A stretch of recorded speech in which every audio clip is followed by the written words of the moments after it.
Okay then, Torah portion, Shelach Lekha. I'll send for yourself. In this Torah portion, it's going to be a little bit different how it's going to be done. Charlie, I'll need you at the end of each part, if you can, to remember and say, this is the time that we should start again. I don't know how long all the bits are going to be. I think the first bit is going to be maybe normal length. The second bit's going to be quite a long bit. Third bit quite short. Fourth bit quite short, but I don't know exact time. So for anyone watching online, we'll endeavour to let you know at the end of each part when we're going to restart. We've got kind of a rough outline of when it's going to happen. But in the first part, I'm going to kind of introduce what's going on in the Torah portion. Obviously, this is the sin of the spies. The spies are sent out into the land. Thanks, Chef.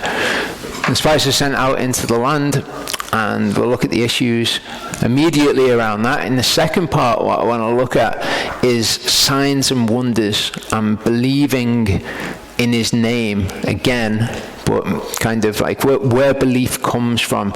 If you believe because you see something, or what's actually the root of belief. And there's a load of interesting stuff around those issues that I want to check out.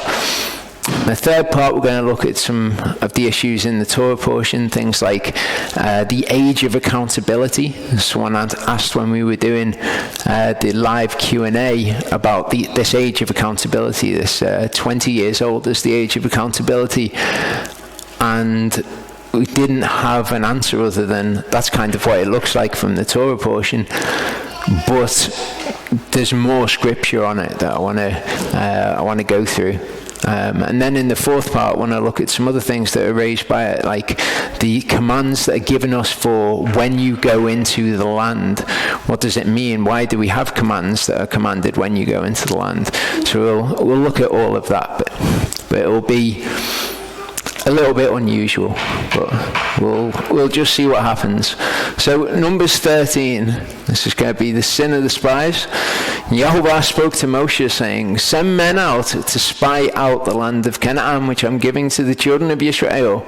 Send one man from each tribe of their fathers, everyone a Nasi among them. And we saw a couple of weeks ago that the Nasi were the heads of thousands. They were Nasi. But we also saw from the tribe of Levi that the Nasi can be like leaders over the clans, leaders over the 50s and all of the other ones. All of them are Nasi. And we don't really have a good word in English for it, but prince or leader kind of gets you there. And by the command of Yehovah, Moshe sent them from the wilderness of Paran, all of the men who were heads of the children of Israel, and that word is Rosh, like Rosh Hashanah, which is just a Jewish tradition. It's not biblical, but it means head of the year. So this is just head in the same way, heads of the children of Israel. These were their names from Reuven, Shamuah. So these are all different guys that we're going to see here. They're not leaders over the tribes, but they are Nasi. From Shimon, we've got Shaphat, son of Huri. From Yehudah, we've got Kalev, son of Yefunah. From Yisachar, Yigal, son of Yosef. Ephraim, Hoshea, son of Nun. Binyamin, Palti, son of Raphu. Zebulun, Gadiel, son of Sodi. From Yosef, of the tribe of Manasseh within Yosef, Gadi, son of Susi. From Dan, Amiel, son of Gemali. From Asher, Shethur, son of Michael. Naphtali was Nachbi, son of person with the best name in the Bible. Son of Wapsi. From Gad, Geuel, son of Machi. These are the names of the men whom Moshe sent to spy out the land. And Moshe called Hoshea. Okay, you will have noticed that it was Hoshea, son of Nun, and not Yehoshua, son of Nun. Moshe called, i.e. changed what he was called, Hoshea, which means salvation, the son of Nun, and he called him Yehoshua. Yehovah is salvation, is what it means. Now, people get really caught up on this sort of thing when it comes to the name of Yeshua, because people get an idea in their heads like, well, the name should mean Yehovah is salvation. So it's not Yeshua, it's Yehoshua, or it's Yahushua, or it's Yahusha, or something like that. And they get the idea that it needs to contain the name Yah, because they don't understand really fully how Hebrew works, and they think that putting the name Yah at the beginning of something means something about the poetic name of Yehovah, which is Yah. So you get all sorts of ideas about what Yeshua's name should be, but Scripture tells us very plainly what Yeshua's name is. And in fact, if you go back to the ancient record, every single manuscript that we have, from the Hebrew Matthew to the Aramaic, and Aramaic's incredibly close to Hebrew, so you can see that the Hebrew word is Yeshua. It's in the Hebrew Matthew as Yeshua, and it's in the Greek as Yeshua as well, because we get Eusus, and that comes from when you take a Hebrew word and you want to put it into Greek, the best that you can do is transliterate it. And that means you take the word, what it sounds like in Hebrew, and then you take the Greek letters and you try to write a word that sounds like the Hebrew word. So we go from Yeshua, you've got the Yod. There's no Yod in Greek, so you get the Y is the closest sound that you've got. And then you've got the E of Yeshua. And then in Greek, there's no sh sound. It's only a hard S. So from Yesh, you go to Eyus. Then in Greek, you've got every single male name ends in an S suffix. So when you get Isaiah, you see Isaias, and we'll see another example as you go through the Torah portion. But with Yeshua, you get Eusus. You've got an S on the end. And it's got nothing to do with Zeus or anything like that. It's just a transliteration. And then because when we've got the English word, Jesus, we've gone from the Greek word. And then we've just transliterated the Greek word instead of going back to the Hebrew word, which in English we wouldn't have a problem transliterating as Yeshua. But the text itself, even if you wanted to throw out every evidence of every time his name has ever been written, the record that we have, the text itself tells us that his name was Yeshua. Matthew 1:21 says, "And she shall give birth to a son, and you shall call his name Yeshua," which in Hebrew means he will save. Why? For he will save his people from their sins. That's what you always get when you get a name explained in Hebrew, like we're going to see Wadi Eshkol in this Torah portion. And Eshkol means cluster. And it says they called it Eshkol because of the cluster that they found there. And it's exactly the same with Yeshua. You should call his name Yeshua, he will save, because he will save his people from their sins. Now, people will say that Yehoshua was a picture of Yeshua, so they should have the same name. You know, it's very scant in logic as an argument, but I can see where people are coming from. I can see perhaps why people will believe that. But even with Yehoshua, you see in Nehemiah 8:17, his name, when it's recorded later in Scripture, is actually Yeshua, he will save. So his name has gone from salvation to Yehovah is salvation to he will save. And that was what Yeshua's name was. Every single piece of real evidence that we've got tells us that his name was Yeshua. So I just wanted to very quickly cover that so that people understand why we use the name Yeshua. Someone actually asked in the comments. And Moshe sent them to spy out the land of Canaan and said to them, "Go up here into the south and go up to the mountains and see what the land is like and the people who dwell in it, whether strong or weak, whether few or many, whether the land they dwell in is good or evil, whether the cities they inhabit are camps or strongholds, and whether the land is rich or poor, and whether there are forests or not. And you shall be strong and bring some of the fruit of the land. Now the time was the season of the first fruits of grapes. So the festival of Sukkot is after the grape harvest. So really what you're looking at here is probably somewhere around Yom Teruah. That's the sort of timing of this. But we can get some interesting information about this. If you look at all of these things that Moshe asked them, okay, in Scripture, which is better, strong or weak? Strong, of course. In Scripture, few is better than many.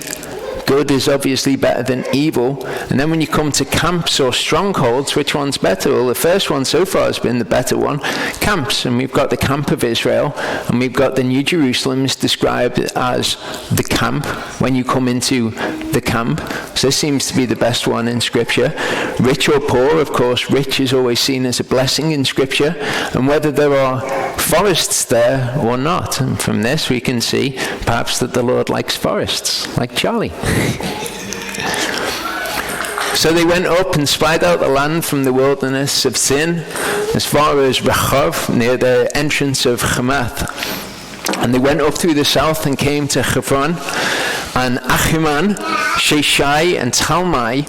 Okay, those three names, you'll see them again later.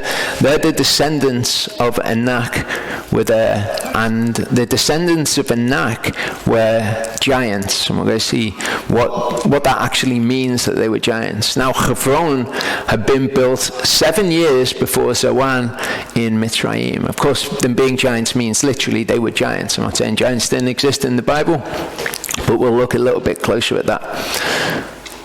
Hebron had been built 7 years before Zoan in Mitzrayim. Why is that important? Why has the Lord taken this bit of the Torah and said, now you're going to need to know that Hebron was built 7 years before Zoan in Mitzrayim. Does anyone happen to know where Zoan in Mitzrayim is, or why it's relevant? Okay, I didn't know. Psalm 78, 42-46 says, they did not remember his hand the day when he redeemed them from the adversary, how he worked his signs in Mitzrayim and his wonders in the field of Zoan. So Zoan was where he was doing the signs and wonders. He turned their rivers into blood, and they could not drink their streams. And we'll see another place in Mitzrayim, which is important, where Moshe stood before Pharaoh. He sent among them swarms of flies which devoured them, and frogs which destroyed them, and gave their crops to the caterpillar and their labor to the locust.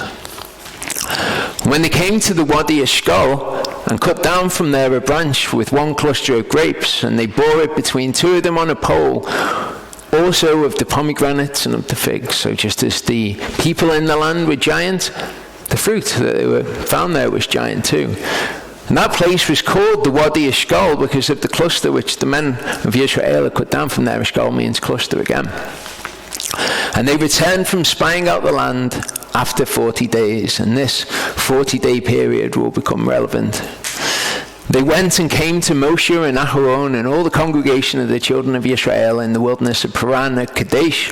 And they brought back word to them and all the congregation and showed the fruit of the land. And they reported to him and said, we went to the land where you sent us, and truly it flows with milk and honey, and this is its fruit. So it sounds like they're quite taken with the land at first. They're going to bring a good report. For the people who dwell in the land are strong, and the cities are walled, very great, and we saw the descendants of Anak there as well.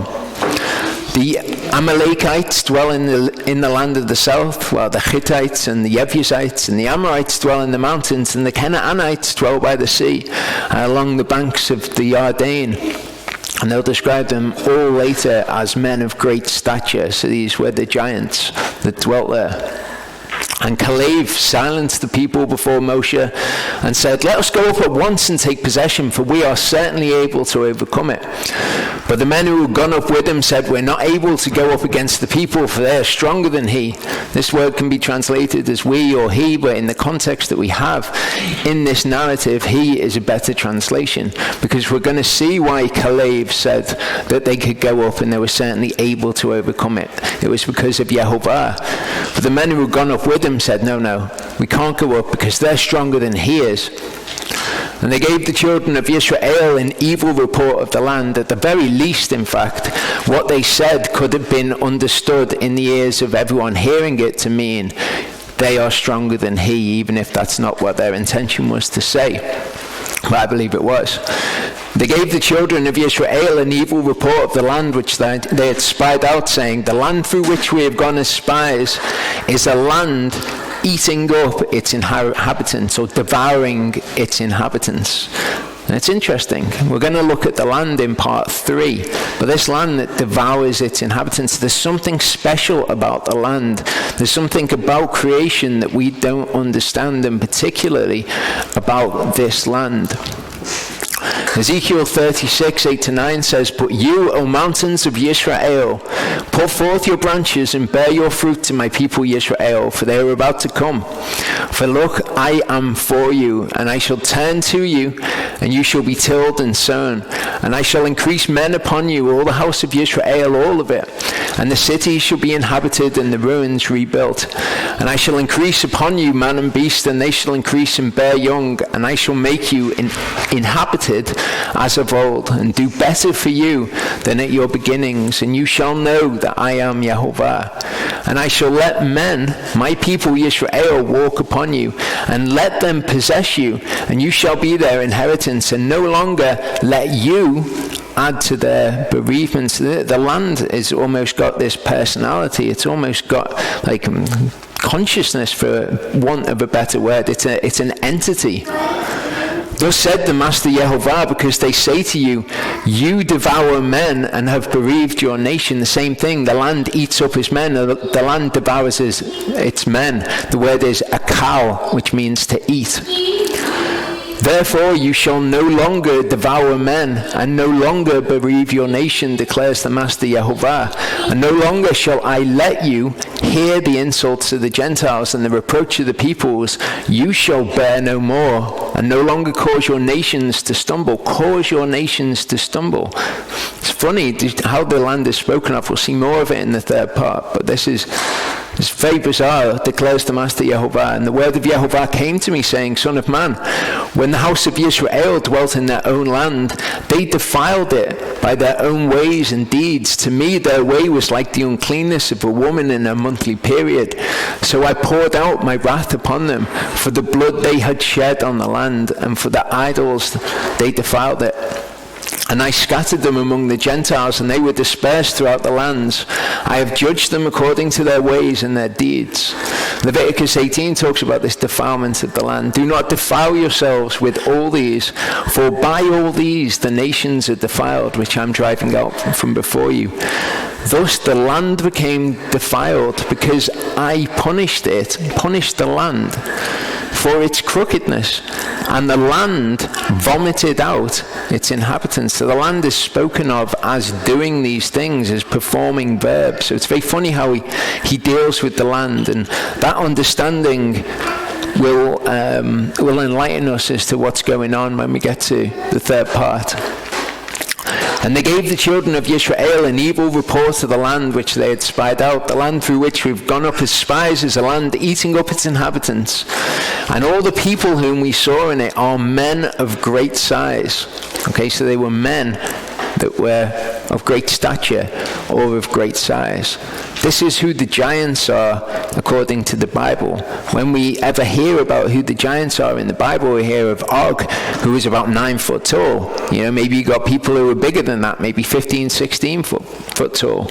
But we looked when we went through Torah portion Vayera that the accounts in the book of Enoch of giants 150 foot tall just do not fit in with reality. And in fact, they contradict contradict what the Bible actually tells us, or that at least they do not support the biblical narrative of giants. In the Bible, giants are just giant men.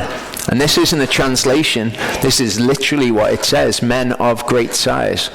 It doesn't say giants there. It doesn't say Nephilim.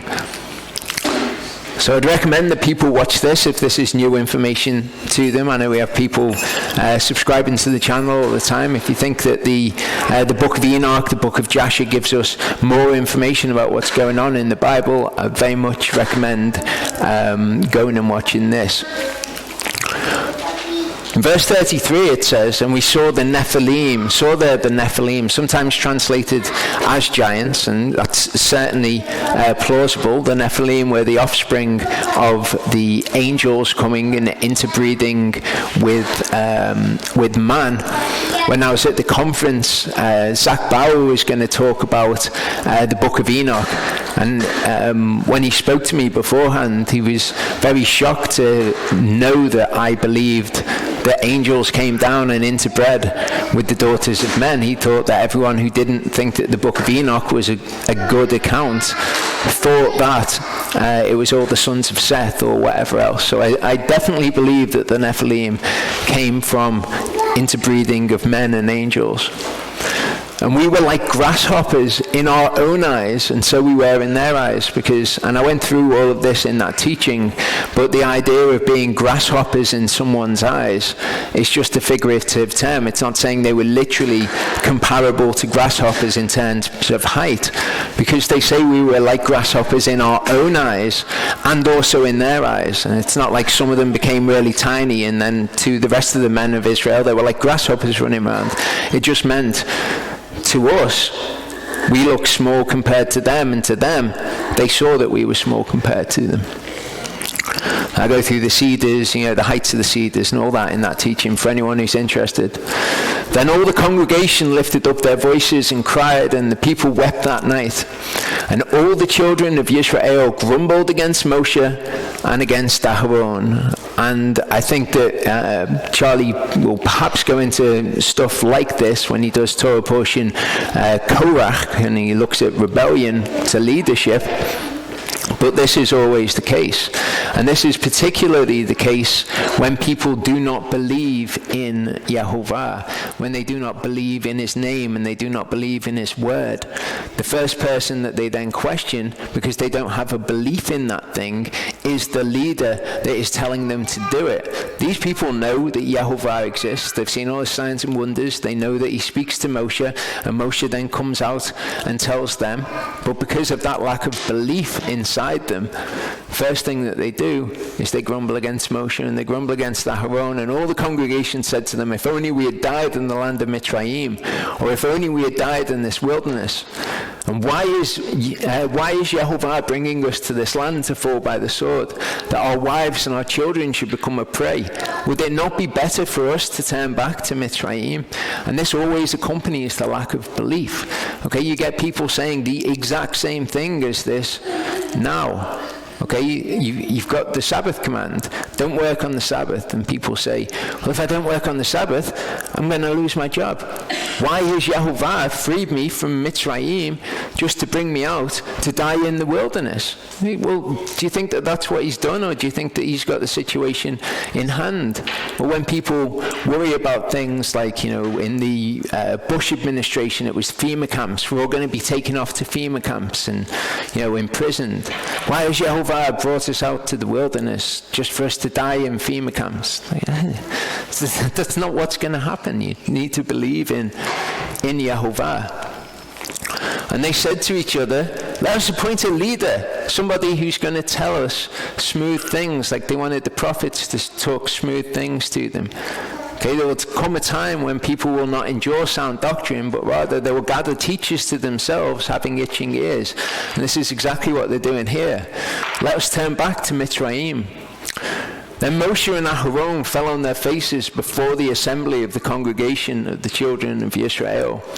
And Yehoshua son of Nun and Caleb son of Yefunah, who were among those that had spied out the land, tore their garments. So these people who are having this reaction Okay, these people are different from the congregation. These are the ones who we would say, they get it. And we're going to be looking at those who get it and those who don't get it, and exactly how that works and where that comes from, where it stems from. We'll look at that in the second part. But these people get it, and they're reacting differently. They're reacting as if Yehovah actually exists. The people are acting as if he doesn't exist. They are acting from a lack of belief.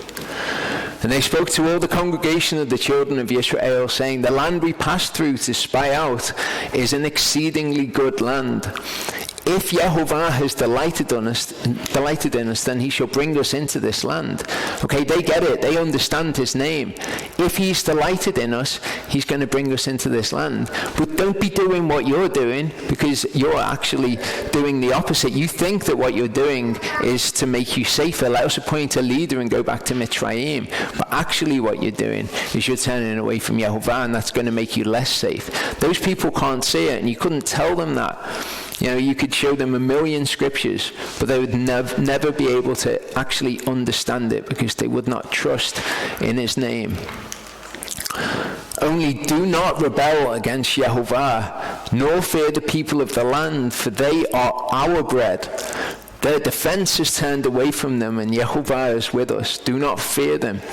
This word defense, okay, this is an interpretation of what the word actually says. The word is sel. Okay, here we've got sel, and it means a shadow or a shade. And it can mean it figuratively, it can mean it like a defense, or it can mean a real shadow on a sundial, symbolic of the transitoriness of life. I suppose it must be used in the book of Ecclesiastes, but here it's talking about a shadow or a shade as protection, and it's interpreted by the translators here to mean defense. Okay, so it says their defense is turned away from them, and Yehovah is with us. And kind of on first blush, it can appear like it's saying Yehovah was their defense. Yehovah has turned away from them, and now he's with us. And you think, well, that's almost definitely not the case. We see in Genesis 19, verse 8, the story of Lot, when he's coming out to the people. Look, please, I have 2 daughters who have not known a man. Please, let me bring them out to you, and do to them as you wish. Only do no deed to these men, because they have come under the cell of my roof. Okay, the defense of my roof, the protection, figuratively, the shadow of my roof. Psalm 17:8 says, guard me as the apple of your eye, hide me under the cell of your wings. So it could be talking about Yehovah. Okay, it's scriptural that people are under Yehovah's cell. Isaiah 25:4-5 says, you shall be a refuge to the poor, a refuge to the needy in his distress, a shelter from the storm, a cell from the heat. For the spirit of the ruthless is like a storm against the wall. You subdue the noise of foreigners as heat in a dry place, as heat in the cell of a cloud. The singing of the ruthless is subdued. Okay, so Yehovah again is figuratively described as this refuge, this shadow or shade from all these things. In Ezekiel 31:2-6, we see this term used of human powers though. It says, Son of man, say to Pharaoh, king of Mitzrayim, and to his crowd, to whom are you to be compared in your greatness? So what's going to follow from here is a comparison to Pharaoh. See, Ashur, that is Assyria, was a cedar in Lebanon, fair branches and forest shade and of high stature, and its top was among the thick foliage. The waters made him great, the deep gave it height, and with its rivers running around its planting, and sent their channels to all the trees of the field. Therefore its height was lifted up above all the trees of the field, and its boughs were increased, and its branches became long because of the many waters as it sent them out. All the birds of the heavens made their nests in its boughs, and under its branches all the beasts of the field gave birth. And in its cell all great nations dwelt. And this is to whom Pharaoh is to be compared. Okay, we've got these nations which are important to Yehovah in Scripture that we'll have a brief look at. Assyria, Egypt and Israel. They seem to be these very important nations. Babylon as well, but these three are mentioned in relation to one another. So Pharaoh is to be compared to Assyria, in whose shadow all great nations dwelt. Isaiah 30:1-3 will show us that it's in Pharaoh's cell, or Pharaoh's shadow as well, that the people can take refuge. Woe to the stubborn children, declares Yehovah, to make counsel, but not from me, and to devise plans, but not of my spirit, in order to add sin to sin.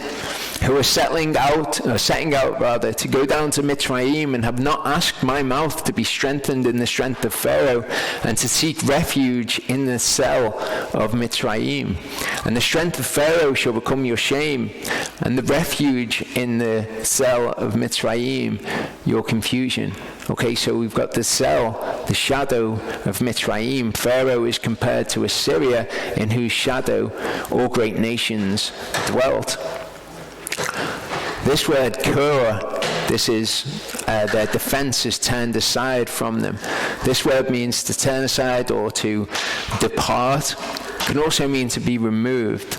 So what we've got here in this passage is the defense, the zeal, has been removed or has departed from them, and Yehovah is with us. So what was the shadow? I imagine that what it's talking about is Mitzrayim, because what's just happened in Egypt? Okay, what's just happened is the nation's just been destroyed. Well, there's signs and wonders, they've got no crops, everything's wrecked. They're not going to be going to the defense of the Canaanites. In Isaiah 19, we see something very interesting concerning Mitzrayim. The message concerning Mitzrayim. Now, when people read prophecies like this, I'm fairly sure that for the most part, when they're reading it, they're thinking these things are going to happen in the end time. But I'll tell you now, and you'll see as we go through it, this prophecy, this prophecy does not happen in the end time. This prophecy is about the millennial kingdom. See, Yehovah is riding on a swift cloud, and he shall come into Mitzrayim, and the idols of Mitzrayim shall tremble at his presence, at his panim, and the heart of Mitzrayim melt in its midst. And I shall stir up Mitzrites against Mitzrites, and they shall fight, each one against his brother, and each one against his neighbor, city against city, king against king. The exact same thing that he's going to do when they go into the land of Canaan, with their enemies before them there. And the spirit of Mitzrayim shall vanish within them, and I shall destroy their counsel. And they shall seek the idols, and the mutterers, the mediums, and the sorcerers. And I shall deliver the Mitzrites into the hand of a cruel master and a fierce king to rule over them, declares the master Yehovah Zebaoth. People kind of have this idea that in the millennium everything's going to be sinless. That's not the case. In the city where we will dwell, everything will be sinless. In Israel, put it that way, everything will be sinless in Israel. And Israel, during that period, we're told in Isaiah 62, will be a light to the Gentiles. So what you're going to have on the earth is one righteous nation doing what it should have been doing right from where we're at in our Torah portion, to be an actual light to the nations. But the nations, the nations are in whatever state they're in. If they don't come up to this feast of Sukkot, they don't get any rain. And that's what we're going to see is happening in the land of Egypt. Waters shall fail from the sea, and the river wasted and dried up. The rivers shall stink, and the streams shall be weak and dried up. Reeds and rushes shall wither. Okay, so this is the punishment for them not coming up to the Feast of Sukkot. Bare places by the river, by the mouth of the river, and every sown field by the river shall wither, and shall be driven away and be no more. And the fishermen shall lament, and all those who cast hooks into the river shall mourn, and they who spread nets on the water shall pine away. Those who work in fine flax and those who weave fine fabric shall become ashamed. So why? Why are they ashamed? Because if there's no rain, they're going to have no crops from which to make these things. And its foundation shall be crushed, all the wage workers grieved in soul. The princes of Soan, so that's the same place that we looked at before, are fools. The counsel of Pharaoh's wise ones have become senseless. How do you say to Pharaoh, I am the son of the wise and the son of ancient kings? How are they going to say that? We're the wise men. Oh, really? Why have we got no rain? Where are they? Where are your wise men? Let me show you and let them know what Yehovah Zebaoth has counseled against Mitzrayim. The princes of Zoan have become fools. The princes of Noph are deceived. And Noph is the place where the Egyptian kings were resided, where they would sit. It would have been most probably where Moshe would have gone and stood before Pharaoh. They, the cornerstone of our tribes, have led Mitzrayim astray. Yehovah has mixed a perverse spirit in our midst, and they have led Mitzrayim astray in all her work, as a drunkard strays in its vomit. So Mitzrayim's work is described as vomit here. They've gone astray in it like a drunkard strays in his vomit. And there is no work for Mitzrayim, either by head or tail, palm branch or bulrush. In that day Mitzrayim shall become like women and tremble and fear because of the waving of the hand of Yehovah, Zebaoth, which he waves over it. And the land of Yehudah shall be a fear to Mitzrayim. Okay, Israel is going to be a light to the nations. This is a time when the land of Yehudah is established. Everyone who mentions it fears for himself because of the counsel of Yehovah Zebaoth, which he has counseled against it. In that day 5 cities in the land of Mitzrayim shall speak the language of Canaan. This is not pre-millennium that this happens. And swear by Yehovah Zebaoth, one is called the city of destruction. In that day an altar to Yehovah shall be in the midst of the land of Mitzrayim, and a standing column to Yehovah at its border. Again, this is not pre-millennium at all. And it shall be for a sign and for a witness to Yehovah Zebaoth in the land of Mitzrayim. When they cry to Yehovah because of the oppressors, he sends them a Savior and an Elohim and shall deliver them. Because this is his purpose in all of these things, all the things that happen in the world, the bad things that are happening in the world. He doesn't just want to punish people. He doesn't want to make things bad for people. He wants to smite people so that he can heal them. That's what we'll see. The language is used that he does. It says, and Yehovah shall be known to Mitzrayim, and the Mitzrites shall know Yehovah in that day. And that's a powerful statement, that they will know him. To actually know him, as we've seen, is different than just knowing about him. And make sacrifice and meal offering, and shall make a vow to Yehovah and pay it. And Yehovah shall smite Mitzrayim, smite it and heal it. And they shall turn to Yehovah, and he shall hear them and heal them.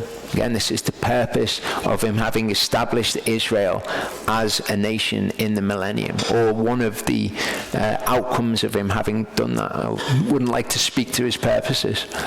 In that day there shall be a highway from Mitzrayim to Ashur, so from Egypt to Assyria, and Assyria shall come into Mitzrayim, and Egypt into Assyria, and Mitzrayim shall serve Yehovah with Ashur. In that day Israel shall be one of 3 with Egypt and Assyria, even a blessing in the midst of the earth. Whom Yehovah Zebaoth shall bless. He's going to bless Israel, he's going to bless Egypt, and he's going to bless Assyria in the millennium, because Israel is going to be this amazing light to the Gentiles, and we get to be a part of that. Saying, blessed is Mitzrayim, my people, and Assyria, the work of my hands, and Yisrael, my inheritance. It's interesting that this is what comes to be from the situation that we see. But their zeal, I think, best reckoning that I've got, is Mitzrayim. Their defense has been removed from them, and Yehovah is with us. How are we possibly going to fail? You know, they've not even got the shadow of Mitzrayim anymore, and Yehovah's with us. Do not fear them.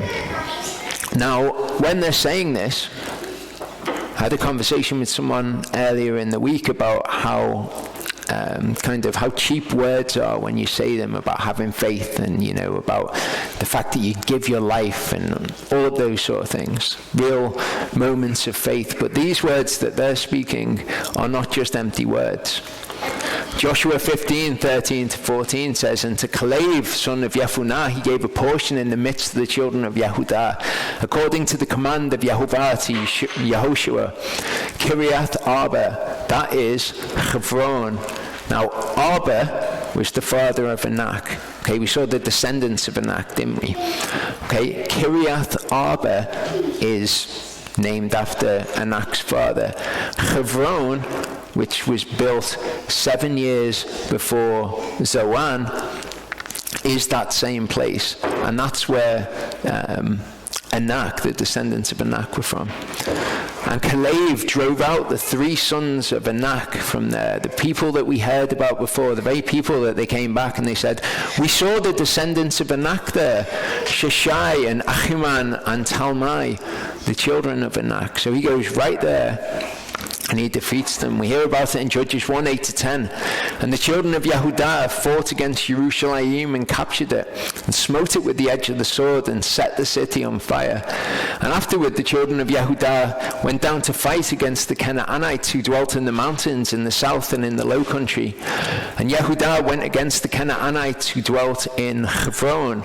Now the name of Hebron was formerly Kiriath Arba, after Anak's father, and they smote Sheshai and Achiman and Talmai.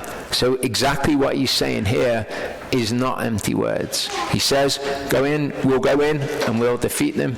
And they, as Yehovah himself said, of men who wholly followed him, and they had faith in him, they trusted in his name. But all the congregation said to stone them with stones. Then the esteem of Yehovah appeared in the tent of meeting before all the children of Israel. So you've got these righteous men speaking out in defense of Yehovah, trusting in his name. And what did the rest of the congregation do? They pick up stones. And we're going to look at this kind of conceptually, the way that this works according to the word. We're going to look at that at the beginning of the second part before we go into the signs and wonders. But what I want people to reckon with, and maybe have a think about during the break, especially people who are online, is being in a Torah fellowship. Okay, we're quite blessed here, and it's perhaps not the case here. But I always hear from people that they go places and they'll speak about the word and they'll have the exact same thing. Jeff, you must have experience of this, you know. But I've had so many people say it to me, and I just wanted to mention this just to encourage people who are in the US. When you go to places and you find that they're either bang into Judaism or they're into a watered down version of the Torah, we're going to look at something quite abominable at the end that really illustrates this. But when you go there and you're one of the only people or the only person saying that, and the other people have enmity against you, it's nothing new. So we will come to a break there. Now, 3? Okay, yeah. Come back at 3 UK time, and the rest of these times will be accurate for the people who are online. We'll come back then and we'll look at signs and wonders. Okay, so all the congregation said to stone them with stones. Joshua and Caleb, for the Lord. Believe in his name, stone them. And the esteem of Yehovah appeared in the tent of meeting before all the children of Israel. They're in trouble. Now, before we go on, I want to have a look at a psalm that kind of explains the situation which is going on here, and explains the situation that I talked about at the end of the last part, where people are in fellowships with people who don't really want to follow the word. And it also explains situations when people live in families that really don't get the word. They just when you're surrounded by people who just don't get it, basically. Psalm 69, 5-21 says, O Elohim, you yourself know my foolishness, and my guilt has not been hidden from you. Let not those who wait for you, O Master Yehovah Sebaot, be ashamed because of me. Let not those who seek you be humble because of me, O Elohim of Yisrael. Because I have borne reproach for your sake. We're going to look at for your sake later on when Moshe said that Yehovah was angry with him for the sake of the people. This is different. Okay, this is literally for Yehovah's sake, for the sake of Yehovah. David has borne reproach. Shame has covered my face. I have become a stranger to my brothers and a foreigner to my mother's children, because zeal for your house has eaten me up, and the reproaches of those who reproach you have fallen on me. Because this is what those people do. This is what they were doing with Joshua and Caleb. They were reproaching not them, but Yehovah ultimately. And the reproach that they had towards Yehovah fell on Joshua and Caleb. And it's the same for us when we speak the truth. Okay, those people who wish to hate and to reproach Yehovah, who he actually is and not who they imagine him to be, fall on us. And we get the brunt of it, basically, because we're there in the midst of them. So they hate him. It shows in their actions towards us. I wept in my soul with fasting, and it became my reproach. When I put on sackcloth, I became a proverb to them. And this is when your actions basically highlight to them the problems in their lives. When he's fasting and in sackcloth and ashes, he became a proverb to them, something that was speaking to them, so to speak. They saw from his actions that their actions were wrong. It became a reproach to him when he would fast before them. Okay?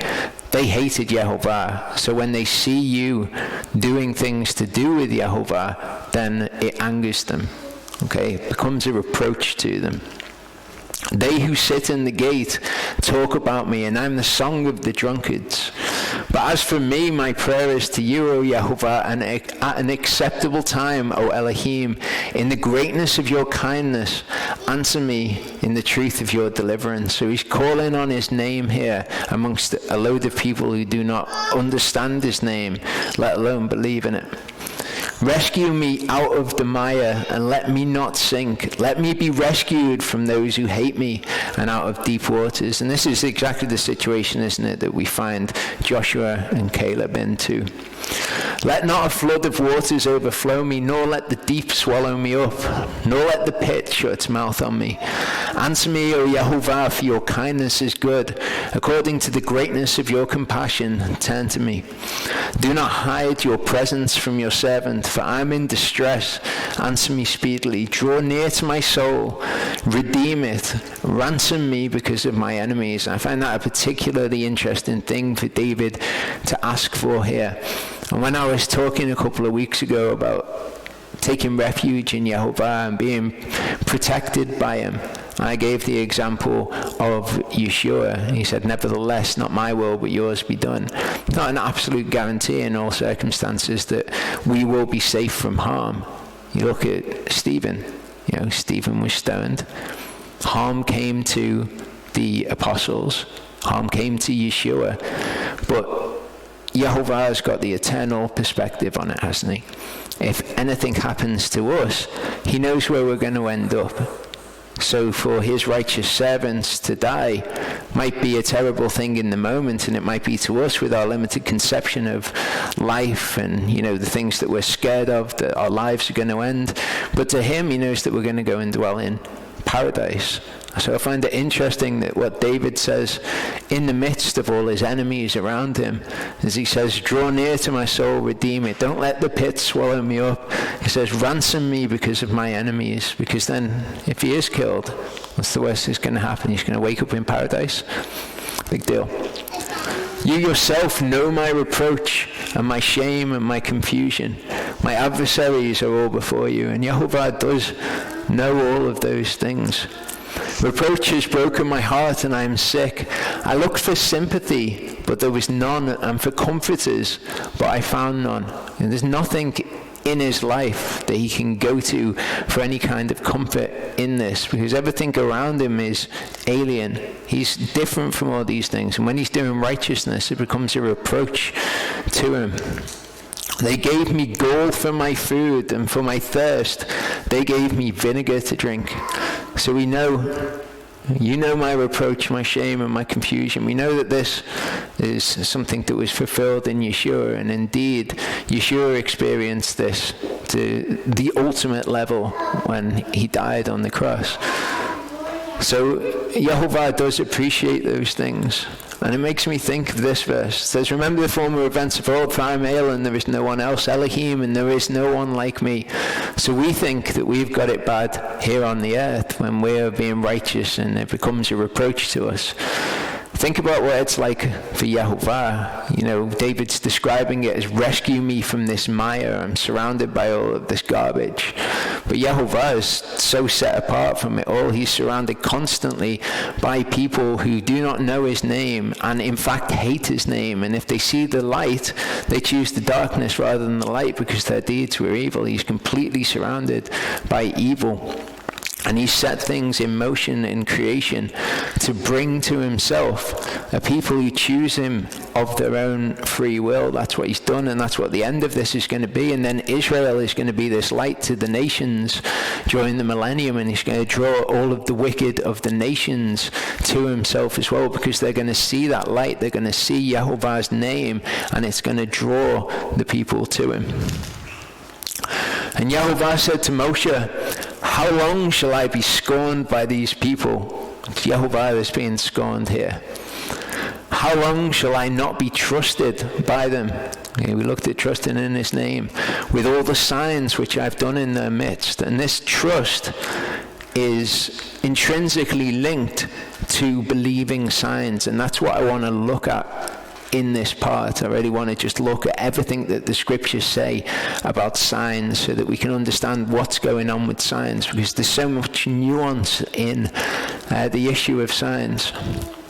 So signs, what a sign actually is it's an indication of something. I was trying to think of another word that would explain exactly what is a sign. A sign's a pretty good thing if you've got already in your head what that is, but it's an indication of something.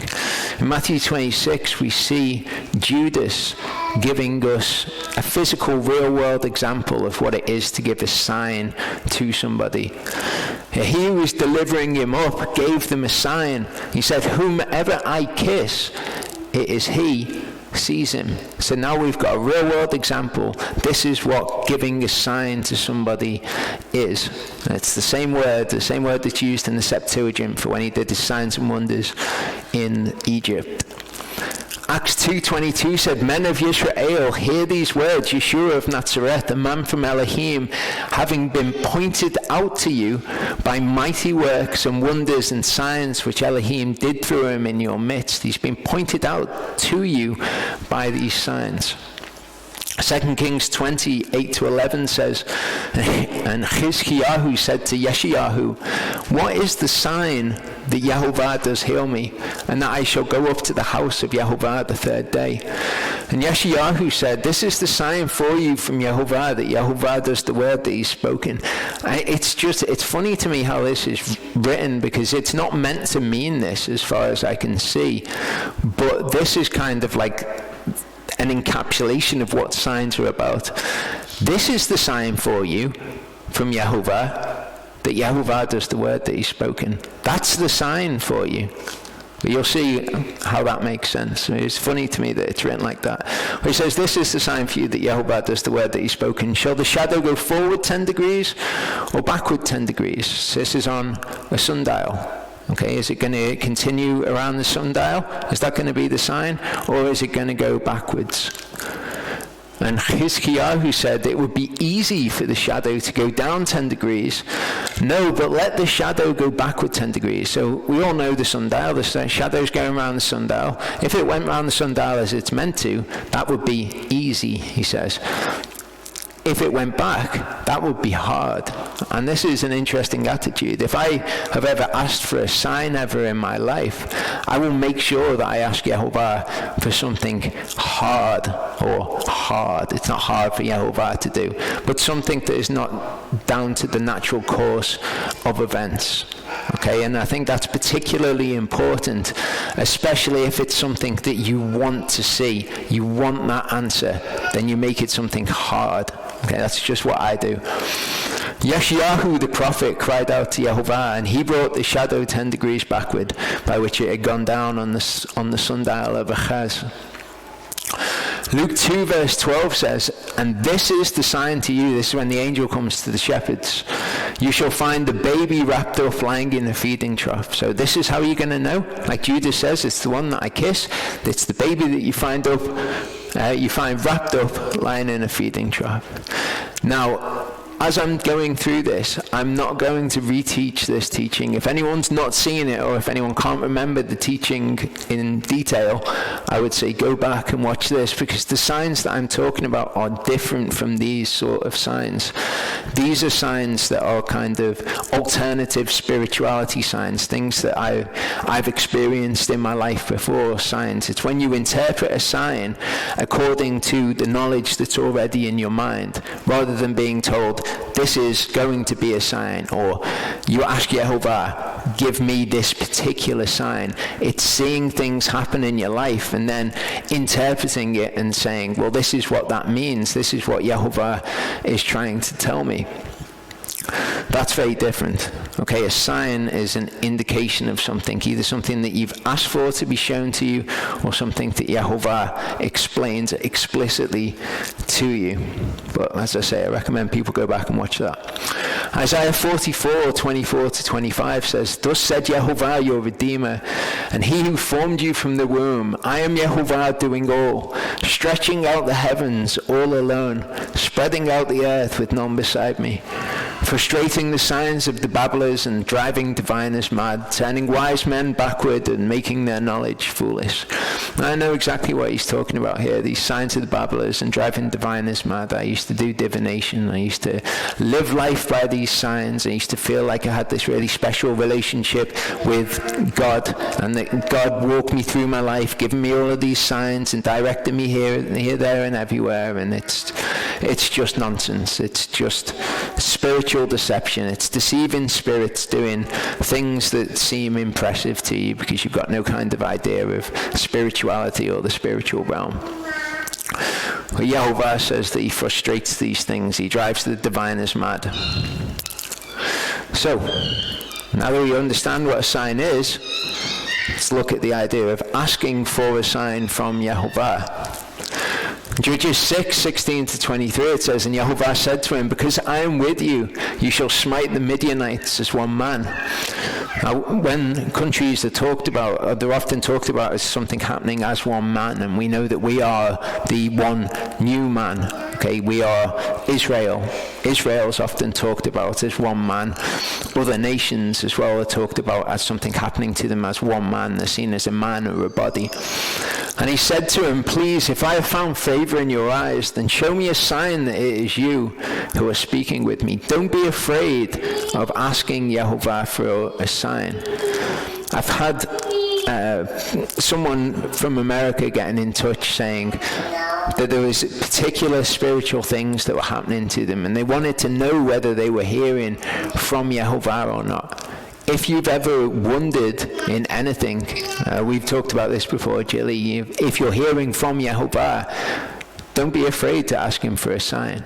I think a lot of the time people are afraid to ask for a sign because they want to believe whatever there is they think that they're hearing from Yehovah. They want to believe it. So asking him for a sign, they think, oh no, that is hard. It's hard for Yehovah to do that. It's not hard. If he wants to speak to you and it is him speaking to you, he can certainly give you a sign that it's true. And if he doesn't give you a sign, then what does your imagination do with that? Well, perhaps he wasn't able to give me a sign, or whatever else. He's able to give you a sign. please give me a sign that it's you who are speaking with me. Please do not move away from here until I come to you and bring out my offering and set it before you. And he said, I shall stay until you return. Then Gideon went in and prepared a young goat and unleavened bread from an ephah of flour. The meat he put in a basket, and he put the broth in a pot. He brought them out to him under the terebinth tree and presented it. And the angel of Elohim said to him, take the meat and the unleavened bread and lay them on this rock and pour out the broth. And he did so. And the angel of Yehovah put forth the end of the staff that was in his hand, touched the meat and the unleavened bread, and the fire went up out of the rock and consumed the meat and the unleavened bread. And the angel of Yehovah went from his sight. And when Gideon saw that he was an angel of Yehovah, Gideon said, O Master Yehovah, for I have seen an angel of Yehovah face to face. And Yehovah said to him, peace be with you, do not fear and do not die. I think people have got an idea in their head that it's bad to ask for a sign. Because Yeshua said, didn't he, a wicked and adulterous generation asks for a sign. And we're going to look at that. Genesis 24, 12 to 14. Okay, this is Eleazar, Avram's servant. And he said, Yehovah, Elohim of my master Abraham, please cause her to meet before me this day and show kindness to my master Abraham. So he calls on his name, whether or not he knows that he is. See, I'm standing here by the fountain of water, and the daughters of men of the city are coming out to draw water, the men of the city. Now let it be that the young woman to whom I say, please let down your jar to let me drink, and she says, drink and let me water your camels too. Let her be the one whom you have appointed. So he asks for a very specific sign. He's not afraid. He's not thinking, oh, maybe Yehovah can't do it. Maybe it's hard. No, he says, let this be. In Isaiah 7, 7 to 17, it says, thus said the Master Yehovah, it is not going to stand, nor shall it take place. This is Yehovah speaking. For the head of Aram is Damascus, and the head of Damascus is Retzin. And within 65 years, Ephraim is to be broken as a people. And he's speaking to the king here, the king of the northern kingdom.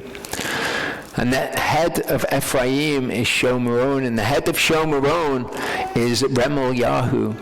If you do not believe, you are not steadfast. And Yehovah spoke again to Achaz, saying, ask for a sign for yourself from Yehovah your Elohim. Make deep the request, or make it high. Make it difficult for me to do in your own estimation. But what's the thing that he's asking for a sign for? That his kingdom's going to be destroyed? So what does Achaz say? He doesn't want to believe this. He says, I do not ask nor try, Yehovah. Oh, of course. Of course, you don't want a sign that that's going to happen. And he said, hear now, O house of David, is it not enough that you weary men, that you weary my Elohim also? Therefore, Yehovah himself gives you a sign. Look, a virgin conceives and gives birth to a son, and shall call his name Emmanuel. He eats curds and honey when he knows how to refuse evil and choose the good. For before the child knows to refuse evil and choose the good, the land that you dread is to be forsaken by both her kings. And we'll look at this later. Before the child knows how to refuse the evil and choose the good. Yehovah brings on you and your people and your father's house days that have not come since the day that Ephraim turned away from Yehudah, the king of Assyria. That's what he's going to bring upon you. And look, I'll give you a sign. Oh no, I don't want to ask for a sign. No, I will give you a sign. That's what's going to happen. Okay. So one can see things that should make you believe and yet not. And this is really important, because when we're dealing with how to witness to people or whatever else, a lot of the time what we do is we try to prove that God exists. I've had numerous requests recently, maybe 2-3 requests, about how do we prove that the scriptures are true? What can we show to people that they need to have faith in the scriptures? And there's nothing that you can show to people. You can show them a million proofs that God exists, and they'll just twist it and make it something else in their head. If they don't want to see it, like Achaz didn't want to see it, they won't see it. So you can spend all of your time showing people videos, and this is definitely true, and this is what's going to happen, and this is, look at creation and all of the creation science and everything. You can try to convince somebody intellectually that God exists, but even if they can see it, they still will not believe in him, and it's that belief which is necessary. Deuteronomy 3:21-22 says, this is Moshe speaking, he says, I commanded Yehoshua at that time, saying, your eyes have seen all that Yehovah your Elohim has done to these two kings. This is Og and Sihon. Yehovah does the same to all the kings which you are passing over. Do not fear them, for Yehovah your Elohim himself fights for you. Now, Yehoshua, we know, had faith. But the people of Israel had seen all of these things too. They'd seen all of the signs and wonders before they were about to cross over the land, and yet they still would not cross over the land. I use this piece of scripture because it illustrates it quite succinctly. Exodus 7 verse 3 says, but I'm going to harden the heart of Pharaoh, and shall increase my signs and my wonders in the land of Mitzrayim. So Pharaoh saw all of these things. He knew that Yehovah was Elohim. He knew that he was more powerful than all of the gods in Egypt. And yet he still did not come to a belief in Yehovah. And you see that throughout all the kings in the Bible. King Nebuchadnezzar, he saw the power of Yehovah. He saw that it was him who put him in place. But he never came to believe in him, never came to trust in him. So belief in signs is not a belief founded on anything stable. So even if you can get somebody to believe that Yah exists through showing them something, that's not going to cause them to get where you want them to go. The only thing that can cause somebody to believe in Yah is you showing them his character, his name. John 6:12-15 says, and when they were filled, he said to his disciples, gather the broken pieces that are left over so that none gets wasted. So they gathered them and filled 12 baskets with broken pieces of the 5 barley loaves which were left over by those who had eaten. Then men, having seen the sign that Yeshua did, said, truly this is the prophet who is coming to the world. Then Yeshua, knowing that they were about to come and seize him, that they might make him king, withdrew again to the mountain alone by himself. So they saw, and Yeshua knew that their belief that he was the Messiah was real enough for them to come and to make him king. But we know that these people fell away. And we'll look at what happens at the end of John 6 to even his disciples who had been following him. They were following him. They believed in him because of the signs and wonders that they'd seen him doing. But ultimately, they did not believe in his name. And it's that thing. We'll look at that. We'll look at how Scripture teaches that. Acts 8:5-23 gives us an interesting situation. This is Simon the magician. The story of Simon the magician. And going down to the city of Shomeron, Philip proclaimed Messiah to them. And the crowds with one mind heeded what Philip said. Okay, so they've all heeded what he said, hearing and seeing the miracles which he did. That's why they heeded what he said. For unclean spirits came out of many who were possessed, crying with a loud voice, and many who were paralyzed and lame were healed. So they saw these things and they heeded what he said. There came to be great joy in the city. So hold on to that. They've received the word with great joy. Now there was a certain man called Shimon, Simon, who formerly was practicing magic in the city, and he was astonishing the people of Shomeron with his signs and wonders, with his magic and his garbage, claiming to be someone great, to whom they were all giving heed. Oh, what do you know? These people in Shomeron, they like their signs and wonders. When someone comes along and does something that amazes them, they give heed to what they're saying. From the least to the greatest, saying, this one is the power of Elohim, which is great. And they were giving heed to him because for a long time he had amazed them with his magic. And when they believed Philip as he brought the good news about the kingdom of Elohim in the name of Yeshua Messiah, both men and women were immersed. Shimon himself also believed, and when he was immersed, he continued with Philip and was amazed seeing the miracles and the signs which took place. This is why he was immersed, and this is why he continues with him, and he's amazed by these continuing signs and wonders. And when the apostles who were at Jerusalem heard that Shomron had received the word of Elohim, they sent Peter and John to them, who when they had come, prayed for them to receive the set-apart Spirit. For he had not yet fallen on any of them, but they had only been immersed in the name of the Master Yeshua. Then they laid hands on them, and they received the set-apart Spirit. And Shimon, seeing that through the laying on of hands of the apostles the set-apart Spirit was given, he offered them money, saying, "Give me this authority too, so that anyone I lay hands on shall receive the set-apart Spirit." But Peter said to him, "Let your silver perish with you, because you thought to buy the gift of Elohim through money. You have neither part nor lot in this matter, for your heart is not right through Elohim." But Simon believed when he saw the signs and wonders, but his heart was not right before Elohim. He hadn't actually believed in who Elohim was. He believed in the signs and the wonders. "Repent therefore of this evil of yours, and plead with Elohim to forgive you the intention of your heart. For I see that you are poisoned by bitterness and bound by unrighteousness." So again, his belief is just in what he sees. Mark 4 says, "The sower sows the word. These then are the ones by the wayside where the word is sown. And when they hear, Satan comes immediately and takes the word that was sown in their hearts." Okay, so they hear the word, you need to repent of these things. Immediately, though, Satan comes. What's Satan? He's the tempter. He comes with the temptation. And immediately it takes away the word. You don't want to be following that. You want this instead. And the person immediately strays from what they've heard. "Likewise, these are the ones on rocky places who, when they hear the word, immediately receive it in joy." What was there in the city? There was great joy. "They have no root in themselves, but are short-lived. Then when pressure or persecution arises because of the word, immediately they stumble." So you might be able to get somebody to believe in a sign or a wonder. "Look, this amazing thing happened in my life. This was Elohim." And they might think, well, maybe it was. Most people, I think, pervert it and make it something else in their head, but maybe they believe.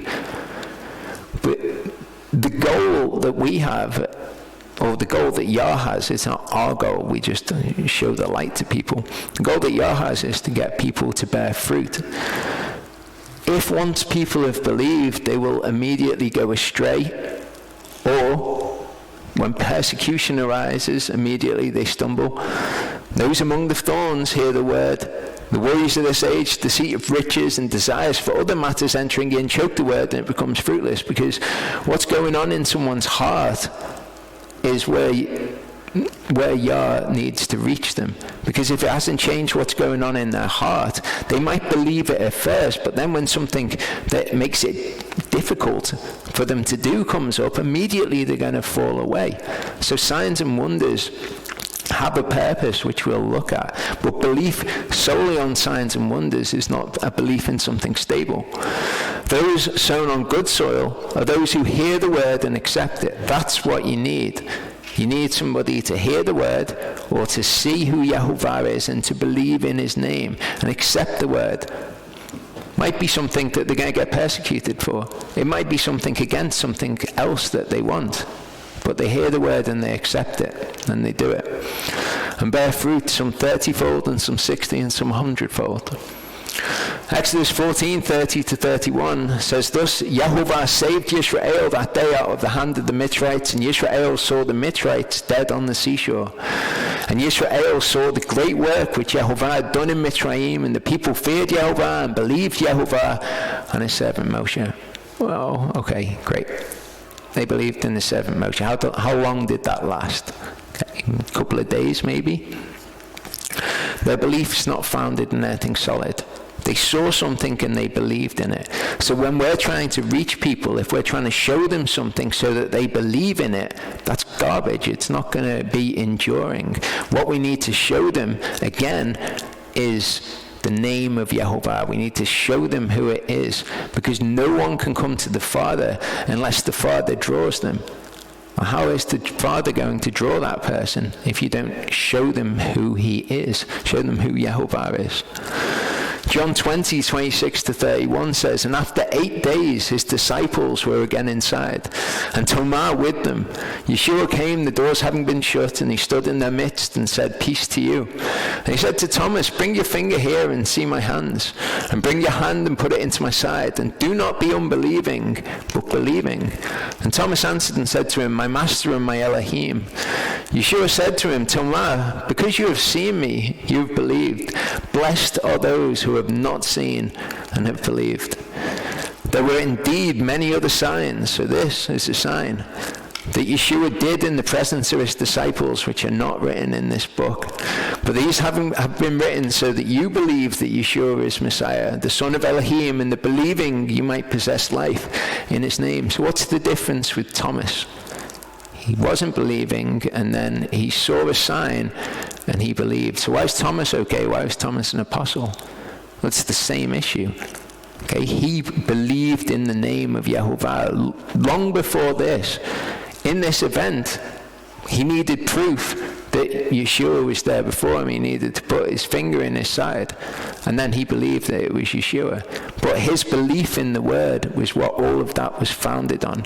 So all the way through this, what we're going to see is that it's belief in the word which has to undergird these signs in order for them to mean anything.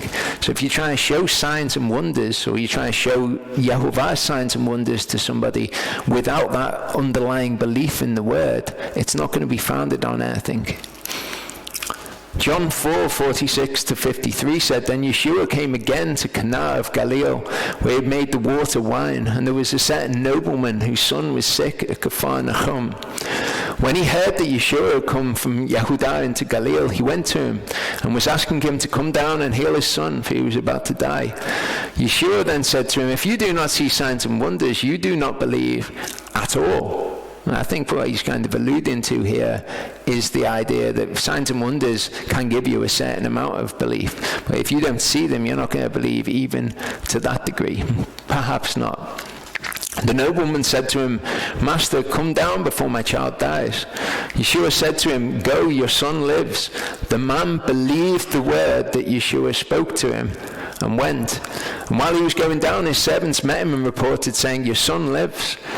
He then asked them the hour from which he became better, and they said to him, yesterday at the 7th hour the inflammation left. Then the father knew that it was at the same hour in which Yeshua said to him, your son lives, and he himself believed, and all his household. So you've got him believing the word, and then him believing the sign. So it's more about believing the message that the signs accompany. That's what belief is, okay? Matthew 12:38-42 says, then some of the scribes and Pharisees answered, saying, Teacher, we wish to see a sign from you. But he answering said to them, a wicked and adulterous generation seeks after a sign. Now that's not a statement that exists in isolation. He's not saying if you seek a sign, you're wicked and adulterous. Okay, not what he's saying. He's saying that they are wicked and adulterous, and he's not going to give them a sign. He says a wicked and adulterous generation seeks after a sign, and no sign shall be given to it. This generation, this wicked and adulterous generation which is seeking a sign. You want a sign, you're wicked and adulterous, I'm not going to give you one. He's not saying any asking for signs is wicked and adulterous, except the sign of the prophet Jonah. And we'll see that more clearly when we look at other accounts of this same event. For as Jonah was 3 days and 3 nights in the stomach of the great fish, so shall the Son of Adam be 3 days and 3 nights in the heart of the earth. Men of Nineveh shall stand up in judgment with this generation and condemn it, because they repented at the preaching of Jonah. So they had a sign, and they repented at his preaching, at the message that accompanied the sign. And look, a greater than Jonah is here. So to have the message and then to have signs, that's great. Like us in our lives, we have things where we can see Yehovah at work in our lives. But we believe the word, and that came first, and that undergirded the whole thing. And then we have signs in our lives, and that's great. The queen of the south shall rise up in judgment with this generation and shall condemn it, for she came from the ends of the earth to hear the wisdom of Shlomo. She didn't have any signs. She just came for the wisdom. John 2:13-22 says, "And the Passover of the Jews was near, and Yeshua went up to Jerusalem. And he found in the set-apart place those selling oxen, sheep, and doves, and the money changers sitting." So what they were doing here is they were making money off the fact that the people would have to come and give an offering. Okay, so they were actually selling the offerings, obviously at a profit, to make money from the fact that the people were required to do this.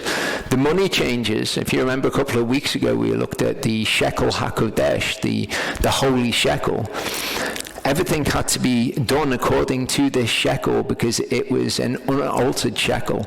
The shekels that were going about in society, the silver shekels, maybe people had shaved some silver off them. So the just weight and measure was the holy shekel, and that's what it had to be paid in. What these people were doing is they were saying, okay, you need a holy shekel. Well, it's going to cost you 5 shekels for this. They weren't saying, we'll use the holy shekel as a weight and we'll see whether your shekel matches up with it. They were saying, buy a holy shekel from us for an overinflated rate. Let's say 5 shekels for a holy shekel. So Yeshua sees these things. He sees them making money off people needing to follow the word. Having made a whip of cords, he drove them all out the set-apart place with the sheep and the oxen, and poured out the money changers' coins and overturned the tables. And he said to those selling doves, "Take these away. Do not make the house of my Father a house of merchandise." And his disciples remembered that it was written, "The zeal for your house has eaten me up," as we saw before in Psalm 69. And the Yehudim answered and said to him, "What sign do you show to us, since you are doing these?" Yeshua answered and said to them, "Destroy this dwelling place, and in 3 days I shall raise it." Then the Yehudim said, "It took 46 years to build this dwelling place, and you're going to raise it in 3 days?" Well, he spoke about the dwelling place of his body. So what he says to them is exactly the same thing that he said to the others. He said, you're not going to get a sign apart from the sign of the prophet Jonah. Okay, I'm going to be in the heart of the earth for 3 days and 3 nights. That's exactly what he's saying here. So when he was raised from the dead, his disciples remembered that he had said this to them, and they believed the scripture and the word which Yeshua had said. So they saw the sign, they believed the word. Luke 11:29-32 says, "And while the crowds were thronging, he began to say, 'This generation is wicked. It seeks a sign.'" So there you go, that's what he was talking about. That generation is wicked. It seeks a sign.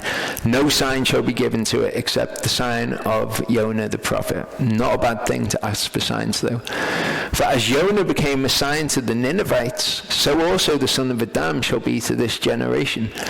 The queen of the south shall rise up in the judgment with the men of this generation, condemn them, for she came from the ends of the earth to hear the wisdom of Shlomo. And look, a greater than Shlomo is here."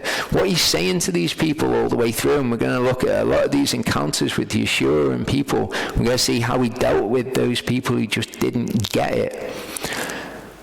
What he's basically getting across to them is, forget about everything else. Concentrate on the light. Concentrate on the fact that I've come here to show you the Father's name. And if you can get that, you'll get all of the rest of it. "The men of Nineveh shall stand up in judgment of this generation and condemn it, for they repented at the preaching of Jonah." So again, somebody who just gets the wisdom and somebody who sees a sign and believes the message. Mark 8:11-12 says, "And the Pharisees came out and began to dispute with him, seeking from him a sign from heaven, trying him, and sighing deeply in his spirit." And I love that it says this, because it makes me feel better about how I feel about people sometimes. He said, "Why does this generation seek a sign? Truly I say to you, no sign shall be given to this generation." There's a real sadness to how Yeshua deals with people. And like I say, if you've ever just been face to face with somebody who just doesn't get it, and you've just been like, it's like this. I'll explain it again for you. Yeshua felt the same. I presume that he did. That's how it reads to me, but maybe that's me reading it through the lens of me. Matthew 16, 1-4 says, "And the Pharisees and Sadducees came, and trying him, asked that he would show them a sign from heaven. And he answering said to them, When it's evening, you say, fair weather, for heaven is red. And in the morning, stormy weather today, for the heaven is red and overcast. You know how to discern the face of the heaven, but you're unable to discern the signs of the times. A wicked and adulterous generation seeks after a sign, and no sign shall be given to it, except the sign of the prophet Jonah. And he left them and went away." Again, what he's saying to them is, you just don't get, I've come in my Father's name. I'm doing all of these works of my Father. But you focusing on the minutiae of the situation. You're trying to work out how this can be and how that can be. And they were asking him all kinds of questions like, it's said that we will not know from where the Messiah comes. So how can you be the Messiah? Because we know where you come from.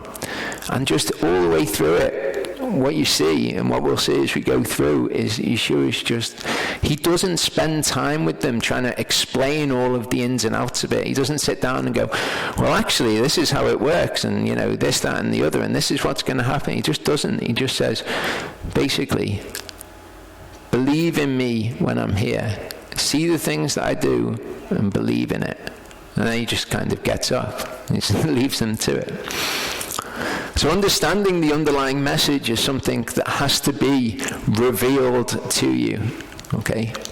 It has to be something that accords with something inside of you. John 12, 34-48 says, the crowd answered him, "We have heard out of the Torah that the Messiah remains forever. And how do you say that the son of Adam has to be lifted up? Who is this son of Adam? We found something in the word, and we're going to say that you're not the Messiah because of it." Yeshua therefore said to them, "Yet a little while the light is with you. Walk while you have the light, lest darkness overtake you. And he who walks in darkness does not know where he's going." So he doesn't say, well, actually, what's going to happen is I'm going to be crucified, and then I'm going to raise from the dead, and then I'm going to go up to heaven. So I am actually going to remain forever. But it's not just quite the way that you're thinking about it. He just says, listen, this is how it is. I am going to die. And I'm only going to be with you for a little time to be a light to you. While I am with you, walk in the light. Believe in the light. While you have the light, believe in the light, so that you become sons of light. These words Yeshua spoke and went off and was hidden from them.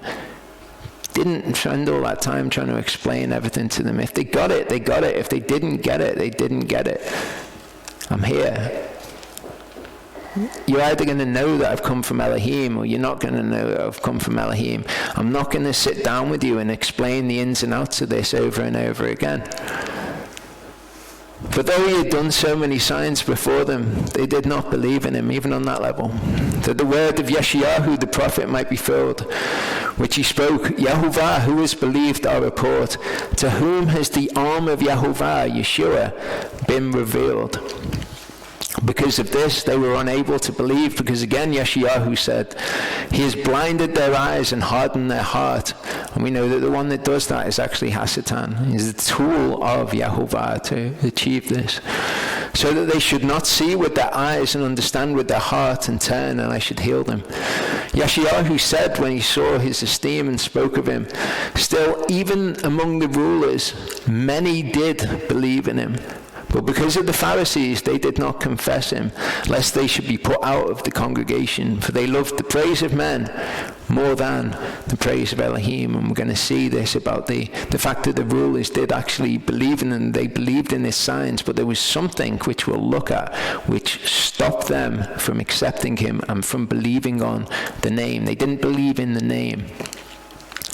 Then Yeshua cried out and said, he who believes in me believes not in me, but in him who sent me. And he who sees me sees him who sent me. I'm going to know that I'm from Elohim I have come as a light into the world so that no one who believes in me should stay in darkness. And if anyone hears my words but does not watch over them, I do not judge him, for I did not come to judge the world, but to save the world. So when we're speaking to people, try and convince them and try to explain all of their problems that they've got. I mean, give an answer for the faith that's in you, for sure, but don't fixate on it and be like, if only I could explain this thing better to this person, they'd get it. Like us when we went and spoke with the people at the old church. Like, if only we could show them this, maybe they'd get it. But they just didn't believe in his name. So when you come speaking truth to them, they're not going to accept it. They can't accept it, literally. It just doesn't make sense to them, and we'll look at that. I didn't come to judge the world, but to save the world. He who rejects me and does not receive my words has one who judges him. And that's going to be the word that I've spoken, and that's going to judge him in the last day, because he's not going to have believed in it when he heard it. 1 Corinthians 1:18-31 says, for the word of the cross is indeed foolishness to those who are perishing, but to us who are being saved, it is the power of Elohim. The two things just cannot mix together. You try to explain something to somebody. Yeah, the Messiah died, then he rose from the dead, having freed us from the power of death and ransomed us from under the hand of Hasatan. They're just going to be like, what are you talking about? That's craziness. But to us who believe, it is the power of Elohim. It's such a precious thing. For it has been written, I shall destroy the wisdom of the wise and set aside the learning of the learned ones. Where is the wise? Where is the scholar? Where is the debater of this age? Has not Elohim made foolish the wisdom of this world? For since in the wisdom of Elohim, the world through wisdom did not know Elohim. They did not know his name to trust in it. It pleased Elohim through the foolishness of preaching to save those who believe, to save those who hear it, and they go, that's right. I believe in that. I don't have to understand all of the periphery things in order to finally come to a belief in this. I know that that's right.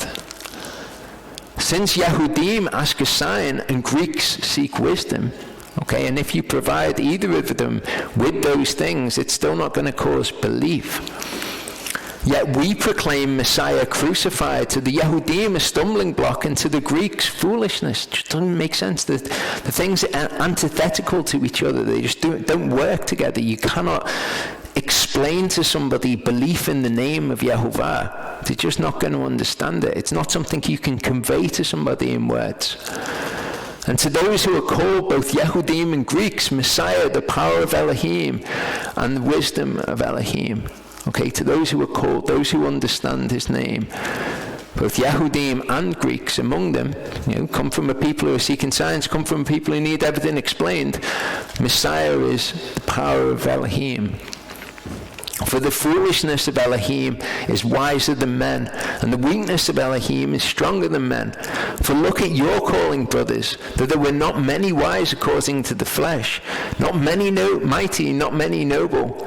But Elohim has chosen the foolish matters of the world to put to shame the wise. Because he's chosen the ones that will hear of him and understand him and believe in him. And that will never make any sense to the wise of the world. And Elohim has chosen the lowborn of the world and the despised and the ones that are not, that he might bring to naught the ones that are.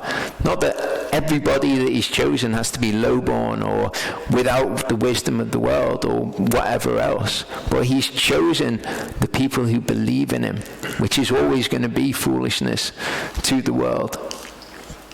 So that no flesh should boast in his presence. And of him you're in Messiah Yeshua, who became for us wisdom from Elohim, righteousness also, and set apartness and redemption. And those things are all the things that you could never explain to anybody. How Messiah is wisdom from Elohim. He's righteousness to us, holiness, redemption. All of those things, you either get them or you don't. They're either going to accord with you or they're not. You're either going to know his voice or you're not. But as it has been written, let him who boasts, let him boast in Yehovah.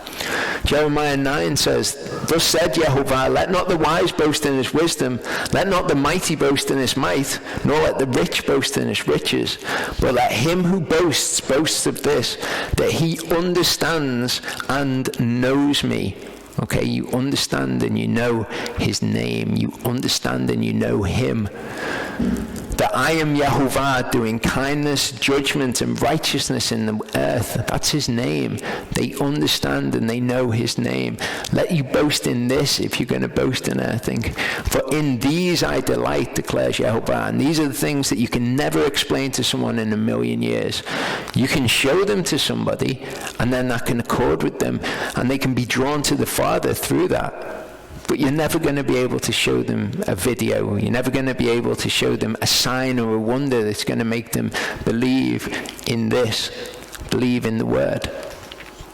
John 6:25-46 says, therefore when the crowd saw that Yeshua was not there, nor his disciples, they themselves also entered into the boats and came to Capernaum seeking Yeshua. So this is John 6. This is after he's just done the miracle for them with the bread and the loaves. And having found him on the other side of the sea, they asked him, Rabbi, when did you come here? Yeshua answered them and said, truly, truly, I say to you, you seek me not because you saw signs even, but because you ate of the loaves and were satisfied. You've come here because I gave you food.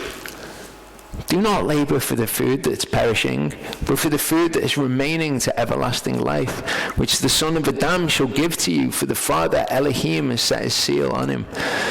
So they said to him, what should we do to work the works of Elohim? Yeshua answered and said to them, this is the work of Elohim, that you believe in him whom he sent. So they said to him, what sign then would you do so that we see and believe in you? What would you do? Our fathers ate the manna in the wilderness, as it had been written, he gave them bread out of the heaven to eat. And therefore Yeshua said to them, truly, truly, I say to you, Moshe did not give you the bread out of heaven, but my Father gives you the true bread out of heaven. For the bread of Elohim is he who comes down out of the heaven and gives life to the world. So he already knows at this point they don't believe in him. They say, how do we do the works of Elohim? And he says, this is the work of Elohim, that you believe in him whom he sent. And they're like, okay, give us a sign then so that we can believe in you. You already don't believe. So they said to him, Master, give us this bread always. That sounds brilliant. Give us the true bread out of heaven. We want this. Give us it always. Yeshua said to them, I am the bread of life. He who comes to me shall not get hungry at all. He who believes in me shall not get thirsty at all. He's like, I want to give you this bread always. You ask me to give you this bread always, but it's really not that simple. Could be, but you just don't get me. You don't believe in me. I come and I do the works of the Father. I show you and I'm a light to you, and you don't believe in me. But I said to you that you've seen me and still do not believe. All that the Father gives me shall come to me, and the one who comes to me I shall by no means cast out. I will give them the bread of life always, but they've got to see me and believe in me. You've seen me and have not believed in me. Because I have come down out of heaven, not to do my own will, but the will of him who sent me. This is the will of the Father who sent me, that all he has given me I should not lose of it, but should raise it in the last day. And this is the will of him who sent me, that everyone who sees the Son and believes in him should possess everlasting life. Remember, these people have seen him and not believed in him. And I shall raise him up in the last day. Therefore the Yehudim were grumbling against him, because he said, I am the bread which came down out of the heaven. They don't get it. They're engaging with it on another level. They're trying to understand these things. And they said, is not this Yeshua, the son of Yosef, whose father and mother we know? How is it then that he says, I have come down out of the heaven? Then Yeshua answered and said to them, do not grumble with one another. No one is able to come to me unless the Father who sent me draws him. I shall raise him up in the last day. There's a sadness to it. There is when I read that anyway. He's just like, listen, don't argue among one another. None of you can come to me unless the Father draws him. And I've come and I've shown you the Father, and you've not been drawn to the Father. You've seen me and you've not believed. It has been written in the prophets, and they shall all be taught by Yehovah. Everyone then who has heard from the Father and learned comes to me. Again, through what he's shown them. Not that anyone has seen the Father, except he who is from Elohim. He has seen the Father, and I believe this is talking about understood the Father, but it's not overly relevant to this. So then later in John 6, we see this happening. Therefore, many of his disciples, having heard, said, "This word is hard. Who is able to hear it?" But Yeshua, knowing within himself that his disciples were grumbling about this, said to them, "Does this make you stumble?" This is after he said that they've got to eat of his flesh and drink of his blood. What if you see the Son of Adam going up where he was before? It is the Spirit that gives life. The flesh does not profit at all. The words that I speak to you are spirit and are life.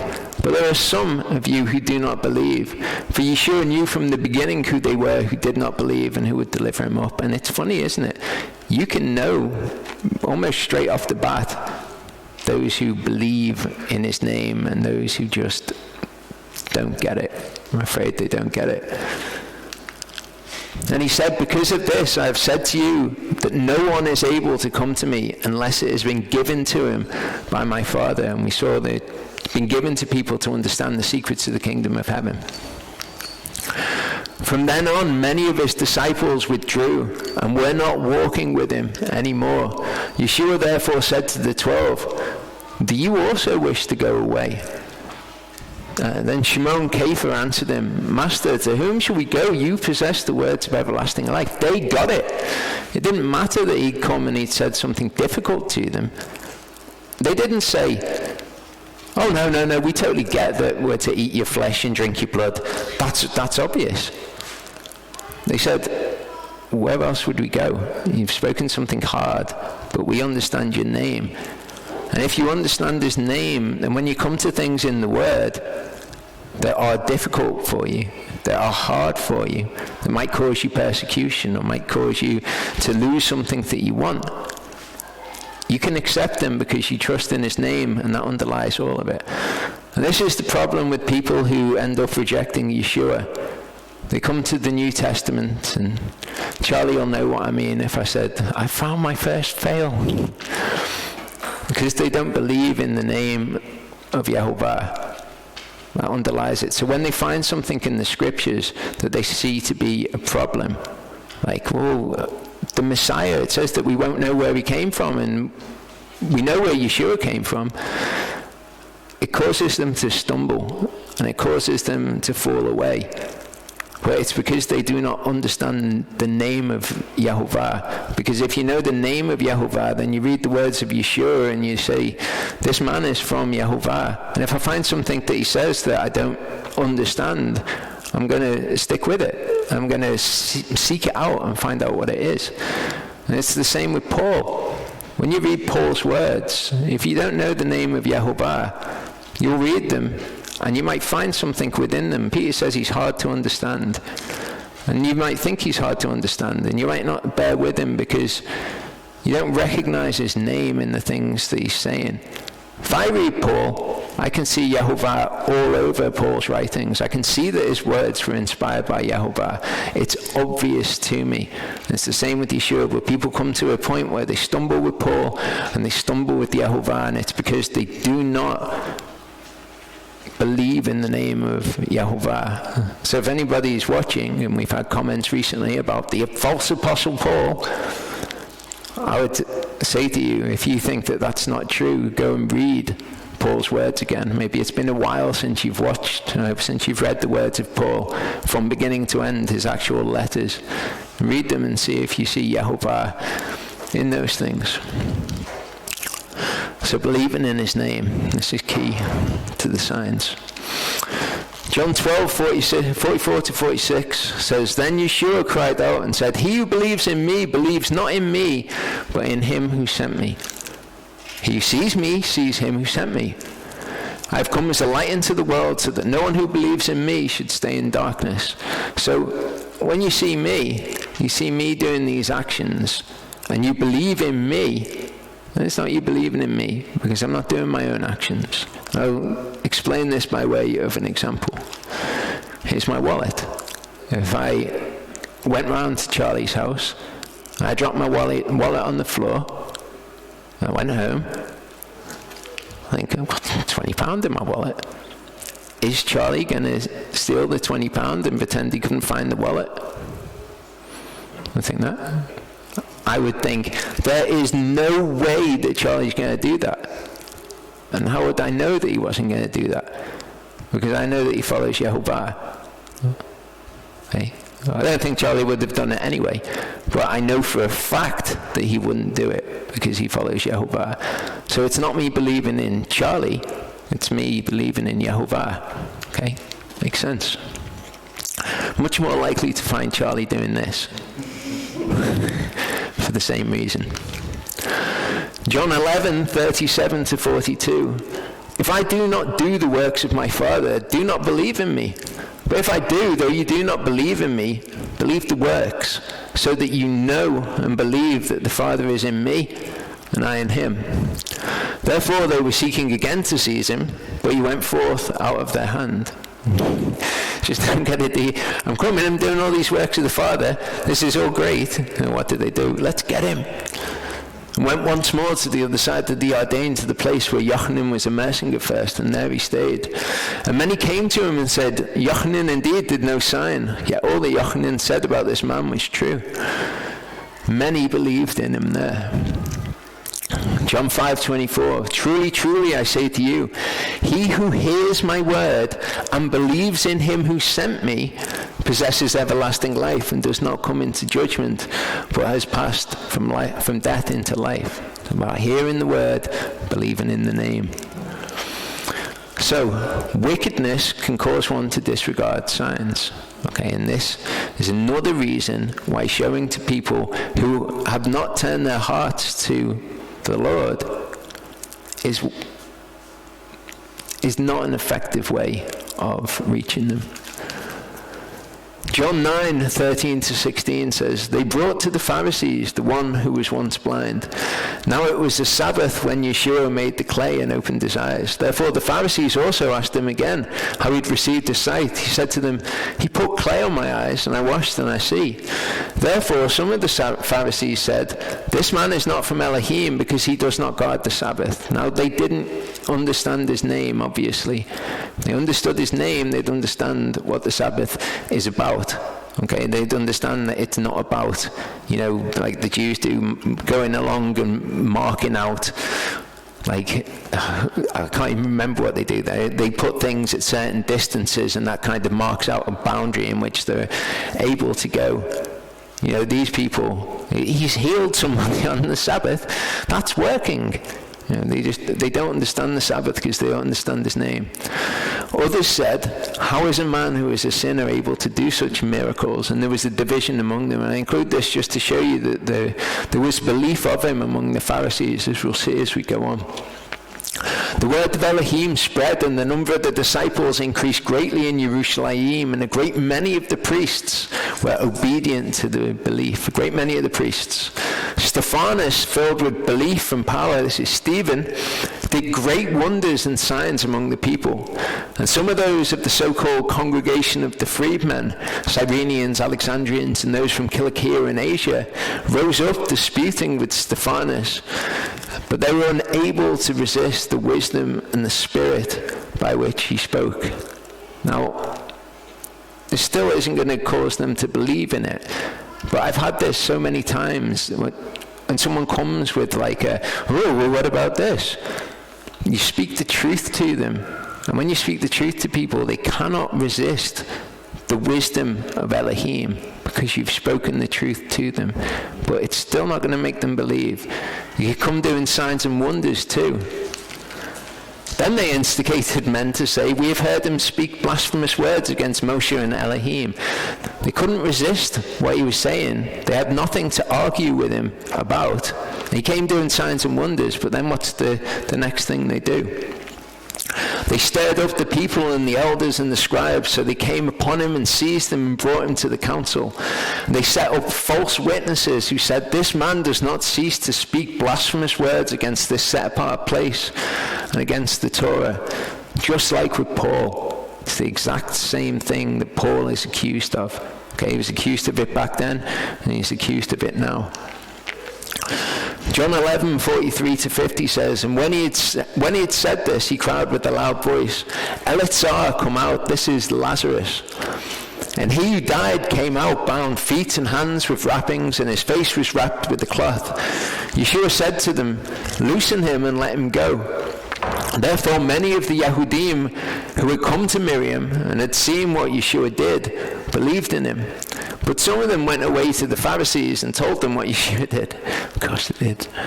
So the chief priests and the Pharisees gathered a council and said, what shall we do, because this man does many signs?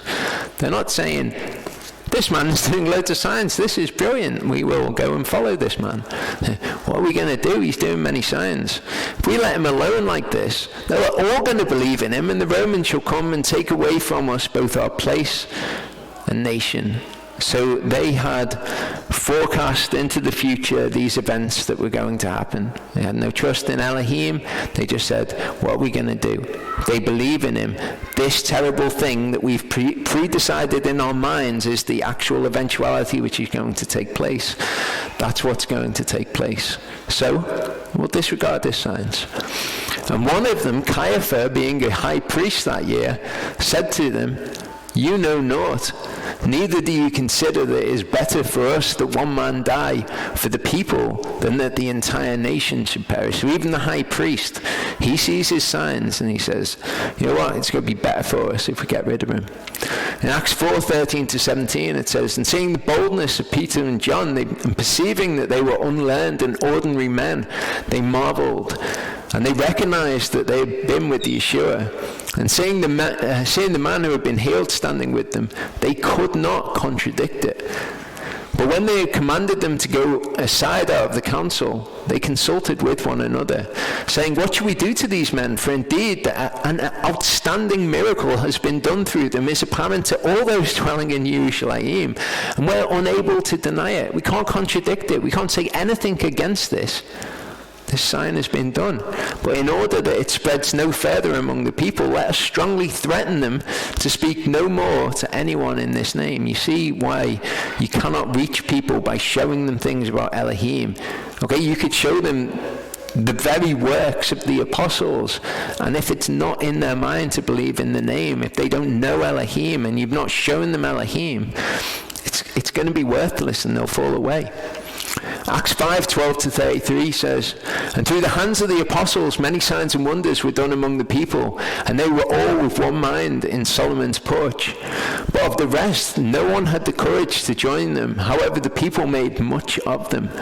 And more believers were added to the master, large numbers of both men and women, so that they brought the sick into the streets and laid them on beds and couches, that at least the shadow of Peter passing by might fall on some of them.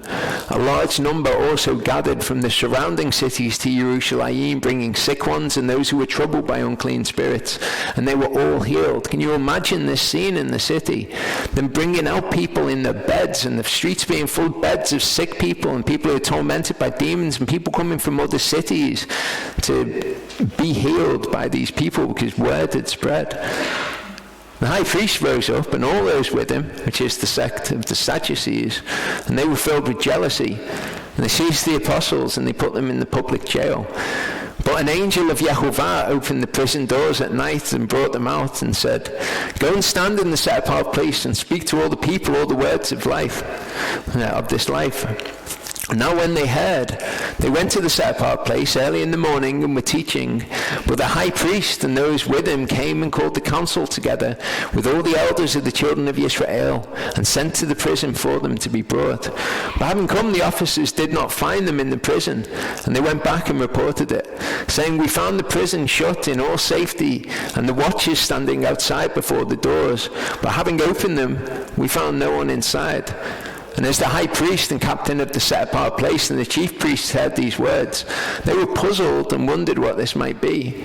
But one came and reported to them, saying, look, the men whom you put in prison are standing in the set-apart place, teaching the people. And the captain went with the officers and brought them, not with force, for they feared the people, lest they should be stoned. Just like with John, when Yeshua asked them the question, He said, well, what about with John? And they were afraid to give an answer because the people knew that John was a prophet. Having brought them, they set them before the council, and the high priest asked them, saying, did we not strictly command you not to teach in this name that they didn't recognize? And look, you have filled Jerusalem with your teaching and intend to bring blood, the blood of this man upon us. And Kepha and the other apostles answering said, we have to obey Elohim rather than men. Okay, so obviously this is important, because we've talked a lot recently about obeying authority. And you are to obey the human authorities, apart from when they're trying to get you to break the word of Elohim. And it's pretty good. We're all pretty blessed in that we have no authorities trying to get us to break the word. The Elohim of our fathers raised up Yeshua, whom you laid hands on, hanging him on a tree. Him a prince and a savior Elohim is exalted to his right hand to give repentance to Israel and forgiveness of sins. That's what's going on here. It's why we're freed from the prison. It's why the streets are filled with the sick who have been healed. And we are as witnesses to these matters, and so also is the set-apart Spirit whom Elohim has given to those who obey him. And those hearing were cut. Yeshua, who you killed, he came to give repentance to Israel and forgiveness of sins. That's the name that we're proclaiming. And we're witnesses to these matters, and they were cut. Okay, they were convicted and took counsel to kill him. It doesn't really matter. You'll speak the word of Elohim to some people, and they're going to know that they're wrong. They're going to know that they're in the wrong. But because they prefer the darkness, they're going to choose the darkness over the light because their deeds were evil. Really, when we're trying to reach people, all we can do is walk like Yeshua did and show them the light. And if they don't get it, they don't get it. Yeshua didn't spend all of his time trying to convince all of these people, no, you must see it. He just said, look, I've come and shown you the Father. Believe in the light while it's with you, because it's not going to be with you. And then he left. Psalm 139, 23 to 24. And I think this is why people don't want to accept things. Search me, O Ale, and know my heart. Try me and know my thoughts, and see if an idolatrous way is in me, and lead me in the way everlasting. Okay, that is a scary prayer to many people. Okay, if you know his name, it's not a scary prayer.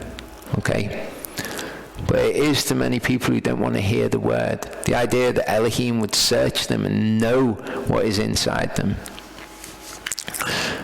We want him to do this. Lead me in the way everlasting. If there's any iniquity within us, lead us in the way. And I include this verse because I've had a conversation recently with somebody who's terrified that they're ever going to do something wrong before Elohim. And I just had to be like, well, the thing that you're talking about, did you think that it was wrong? The thing that you were doing, was it you thought that you were doing something wrong against him?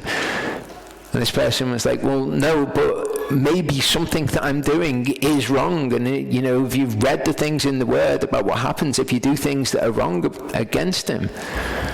But again, that comes from not understanding his name. Okay? He says, if you say, see, we did not know this, would not he who weighs the hearts discern it? He watches over your life, would he not know it? And shall he not repay man according to his work? Okay, he's not out to just smite people. He's not like, there's got to be something that they're doing that's not quite right. I'll be able to get them on that thing. He weighs our hearts. Okay, this is a concept in British law. It's called a strict liability offence. In British law, in order to be found guilty of most crimes, you have to be doing something wrong and you have to be thinking something wrong. It's called the actus reus and the mens rea, the guilty act and the guilty mind. Okay, a strict liability offence in British law is when mens rea, guilty mind, is not required. So just the fact that you're doing something makes you guilty of it. Now with Yehovah, sin is sin, and if you're doing something that's sin, it doesn't matter if you're ignorant of it or not, but you will be forgiven of that. In order to be condemned for it, you have to have the guilty mind, or in biblical speak, a guilty heart before Yehovah. He's not like this. These things exist because a court cannot possibly know your mind. So if you are speeding, that's a strict liability offense. You don't have to prove that the person was intending to speed, that they were reckless to speed, or that they were negligent as to whether they were speeding or not. It doesn't matter. It's just, you're speeding, you're guilty. That's because the court can't weigh your heart. In Yehovah's court, he can weigh your heart, and he can know, and he will find you not guilty if you don't have the requisite guilty mind. John 7:24-36 says, "Therefore some of them from Jerusalem said, 'Is this not he whom they are seeking to kill? And see, he speaks boldly, and they say none to him at all. Could it be that the rulers truly know that this is truly the Messiah?'" We know that this was true for some of them. "And we know where this one is from, and when Messiah comes, no one knows where he's from." Like, got him on this. He's not the Messiah. We know where you're from, and no one knows where the Messiah is from. When he comes, we will not know. Yeshua therefore cried out in the set-apart place, teaching and saying, "You both know me and know where I'm from. I'm not coming myself, but he who sent me is true, whom you do not know. You do not know him who sent me." That's what it means when it says you're not going to know from where the Messiah comes. But I know him because I am from him, and he sent me. Again, he just illustrates this to them. He just basically says, you don't know Elohim. This is the problem here. So they were seeking to seize him, but no one laid a hand on him because his hour had not yet come. And many of the crowd believed in him and said, "When the Messiah comes, shall he do more signs than these which this one did?" The Pharisees heard the crowd muttering these matters concerning him, and the Pharisees and the chief priests sent officers to seize him. Therefore Yeshua said to them, "Yet a little while I am with you, then I go to him who sent me. You shall seek me, and you shall not find me, and where I am, you are unable to come." The Jews therefore said to themselves, "Where is he about to go that we shall not find him? Is he about to go to the dispersion among the Greeks and to teach the Greeks? He's just laid it out for them. I'm from the Father, you don't know him. You're not going to be able to go there. You're going to seek me and will not be able to find me because I'm going to the Father, and you cannot find him because you don't seek him." "What is this word which he said, 'You shall seek me and you shall not find me, and where I am you're unable to come'?" People get so caught up in all of this that they just miss the bigger picture. And that's why they get caught up in all of this, because they just can't figure it out. And what you're trying to tell them is so different from where they're coming from. So in all of this, and we're drawing to a close now, a small amount left, we need to remember that Yehovah does show his approval through signs. Okay. Mark 18:19-20 says, "Then indeed, after the master had spoken to them, he was raised up into heaven and sat down at the right hand of Elohim. And they went out and proclaimed it everywhere while the master worked with them. And he confirmed the word through the accompanying signs." So like I said, believing the word and then having signs happen, that's great. And that's what we experience in our lives. But you can't then tell to somebody all of the signs and all of the things Yehovah has done in your life, and then them just get it and be like, "Okay, I get it now and I get the word." It's not going to reach them. Okay, they need to have that underlying belief in the word in the first place. Acts 2:41-43 says, "Then those indeed who gladly received this word were immersed, and on that day about 3,000 souls were added to them. And they were continuing steadfastly in the teaching of the apostles," received the word, continuing in the teaching, "and in the fellowship, and in the breaking of bread, and in the prayers. And fear came upon every soul, and many wonders and signs were being done through the apostles." So this is the correct way. This is how it works. This is cementing what they're doing, basically. They believed the word, and then they saw the signs and wonders. And it came to be in Iconium that they went together into the congregation of the Yehudim and spoke in such a way that a great number of both Yehudim and Greeks believed. They spoke in such a way that a great number of them believed. They believed the word when they heard it. But the Yehudim who would not obey, so again we've got the ones who believed being contrasted with those who wouldn't obey, stirred up the Gentiles and evilly influenced their souls against the brothers. So they remained a long time, speaking boldly in the Master, who was bearing witness to the word of his favor, giving signs and wonders to be done by their hands. And we've seen this a number of times throughout this. Okay, they came, a load of people believed, and then the ones who didn't understand his name, didn't understand any of it, they evilly influenced people against them. Okay, they told lies about them. But it's because they didn't understand these things. Or, more sinister, they were caught by those things. They were convicted by the things that they heard. And in their minds, they didn't want to admit that it was true, or whatever that looks like. And so they did evil towards people. So this is something we should expect too.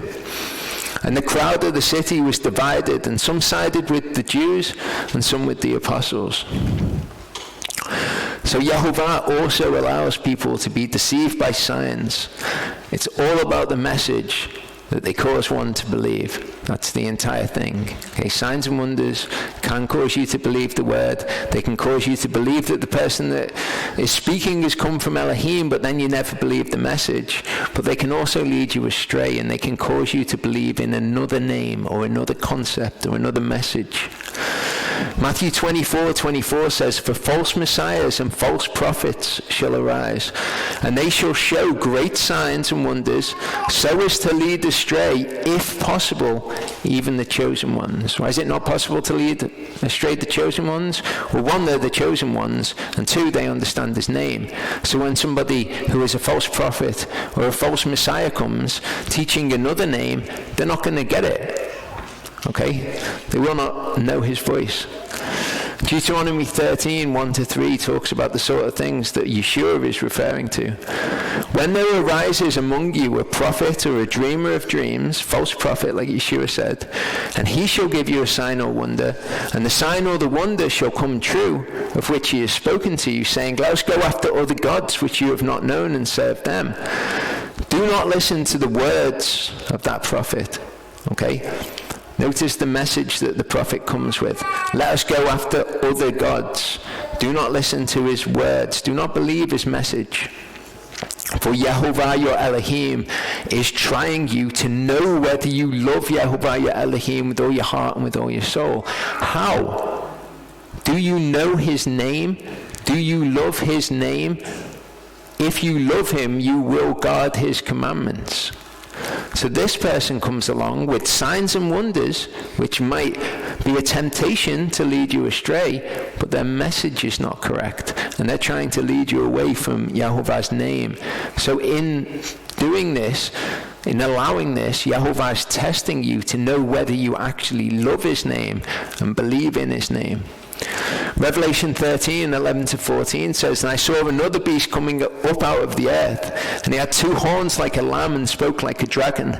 And he exercises all the authority of the first beast in his presence, and causes the earth and those who dwell in it to worship the first beast, whose deadly wound was healed." So this is the false prophet. He does great signs, so that he even makes fire come down from the heaven on the earth before men. And he leads astray those dwelling on the earth because of those signs which he was given to do before the beast. So he speaks like a dragon, but he's doing these signs. Okay? He looks like a lamb. He speaks like a dragon, and he's doing these signs. And these signs, which he does in the presence of the first beast, lead astray those dwelling on the earth, which he was given to do before the beast. Okay? And he makes them worship the beast. We hear about who this person is. It's revealed who this entity is in Revelation 19:19-20. And I saw the beast, that's the first beast, the kings of the earth and the armies gathered together to fight him who sat on the horse and his army. And the beast was seized, and with him the false prophet, that's the second beast that comes up out of the earth, who works signs in his presence. This is the description we were just given, by which he led astray those who received the mark of the beast and those who worshipped his image. This is the second beast. But what's he doing? He's coming and he's speaking like a dragon. He's doing these signs, and the people are going after the signs because they like the message which is accompanying it. Revelation 16:13-14 says, and I saw coming out of the mouth of the dragon, and out of the mouth of the beast, and out of the mouth of the false prophet, 3 unclean spirits out of the mouth of the false prophet. For they are spirits of demons doing signs which go out to the kings of the entire world to gather them to the battle of the great day of Yehovah the Almighty. So they gather them to battle against Yehovah by going out from the mouth of the false prophet and doing these signs and drawing them all against Yehovah. 2 Thessalonians 2:9-12 says, the coming of the lawless one is according to the working of Satan, with all power and signs and wonders of falsehood, and with all deceit of unrighteousness in those perishing, because they did not receive the love of the truth in order for them to be saved. So he comes with deceit, with unrighteousness, because the reason that he's there is to lead astray those who have not received the love of the truth, that they might be saved, the love of his name. And for this reason, Elohim sends them a working of delusion for them to believe the falsehood. Okay, Elohim is in the business of doing this. False prophets that test the hearts of the people, that they'll see, do you really love Yehovah? The ones who have not received the love of the truth in order for them to be saved, Elohim allows to be deceived, in order that all should be judged who did not believe the truth, did not believe in his name, but have delighted in the unrighteousness. You're either going to delight in who Yehovah is, or you're going to delight in unrighteousness. And these signs and wonders accompany this to lead them astray. So the very last thing that I'm going to cover, and you've been very patient to sit through this, but Yehovah also looks for signs from us. In Genesis 9:12-13, it says, and Elohim said, this is the sign of the covenant which I make between me and you, and between every living creature that is with you, for all generations to come. I shall set my rainbow in the cloud, and it shall be for the sign of the covenant between me and the earth. So this is a sign that only Yehovah is doing. Obviously, we can't do anything to do with the rainbow. Yehovah put it there. This is a sign of the covenant. Romans 4:9-12, it says, is this blessing then upon the circumcised only, or also upon the uncircumcised? That is, that belief should be accounted as righteousness. For we affirm belief was reckoned to Abraham for righteousness. How then was it reckoned? Was it when he was circumcised or when he was not circumcised? Well, this blessing was reckoned to him when he was not circumcised. And he received the sign, same word, the sign of circumcision, which was a seal, okay, like when you put a seal of approval on something, of the righteousness of the belief that he had while he wasn't circumcised. So his belief saved him when he was not circumcised. But he received this sign, which is a sign between him and the Creator of the covenant, for him to be a father of all those believing through uncircumcision, for righteousness to be reckoned to them also. So we can be found in uncircumcision when we come to believe in Elohim. He becomes to us the father of circumcision, to those who are not only of those who are circumcised, meaning the Jews, the circumcision, but who also walk in the steps of the belief which our father Abraham had in uncircumcision. What were the steps of the belief? Well, he became circumcised as a seal of the righteousness that he had by faith, and he received this sign, and this is why it's called a sign. This is my covenant which you guard between me and you and your seed after you. Every male child among you is to be circumcised, and you shall circumcise the flesh of your foreskin, and it shall become a sign of the covenant between me and you. So he makes a covenant, he puts a rainbow there, that's a sign from him to us. We get circumcised, and that's a sign from us to him. It's a very special thing that we can do. Okay, it's with Abraham, between Yehovah and Abraham's seed. Galatians 3:29, if you're of Messiah, then you are the seed of Abraham. Paul tells us this just after telling us that we're saved by the Abrahamic covenant. Ezekiel 20, verse 12. I also gave them my Sabbaths to be a sign between them and me, to know that I am Yehovah who sets them apart. So we've had the sign from Yehovah to us, we've got a sign from us to Yehovah, and now we've got the Sabbath, which is a sign between us. It's a sign from Yehovah that we're set apart to him, and it's a sign from us to Yehovah that we are set apart to him. So as I say, Yehovah looks for signs from us too. So thank you for being patient and sitting through that. We'll come back in the third part and we'll continue with this understanding. Actually, I'll read this again. Yehovah said to Moshe, how long shall I be scorned by these people, and how long shall I not be trusted by them with all the signs and wonders which I've done in their midst? And I just put this up again to illustrate the fact that it's about trusting him. It's about trusting in his name. And he's saying, how long, even with all of these signs and wonders? And we've now unpacked exactly why they weren't trusting him, even though he was showing them these signs. Just before we begin, Jeff just brought up an excellent point about the signs and wonders thing that we were just looking at, and people not just believing in the sign, it being worthless, or it not being something that will convince them. When Yeshua is giving the story about the rich man and Lazarus, he says to him, send someone back to him from the dead. And he says, well, it's not going to matter if they see someone raised from the dead. That's not going to convince them. They've got Moses and the prophets. Let them hear them. It's exactly the same thing.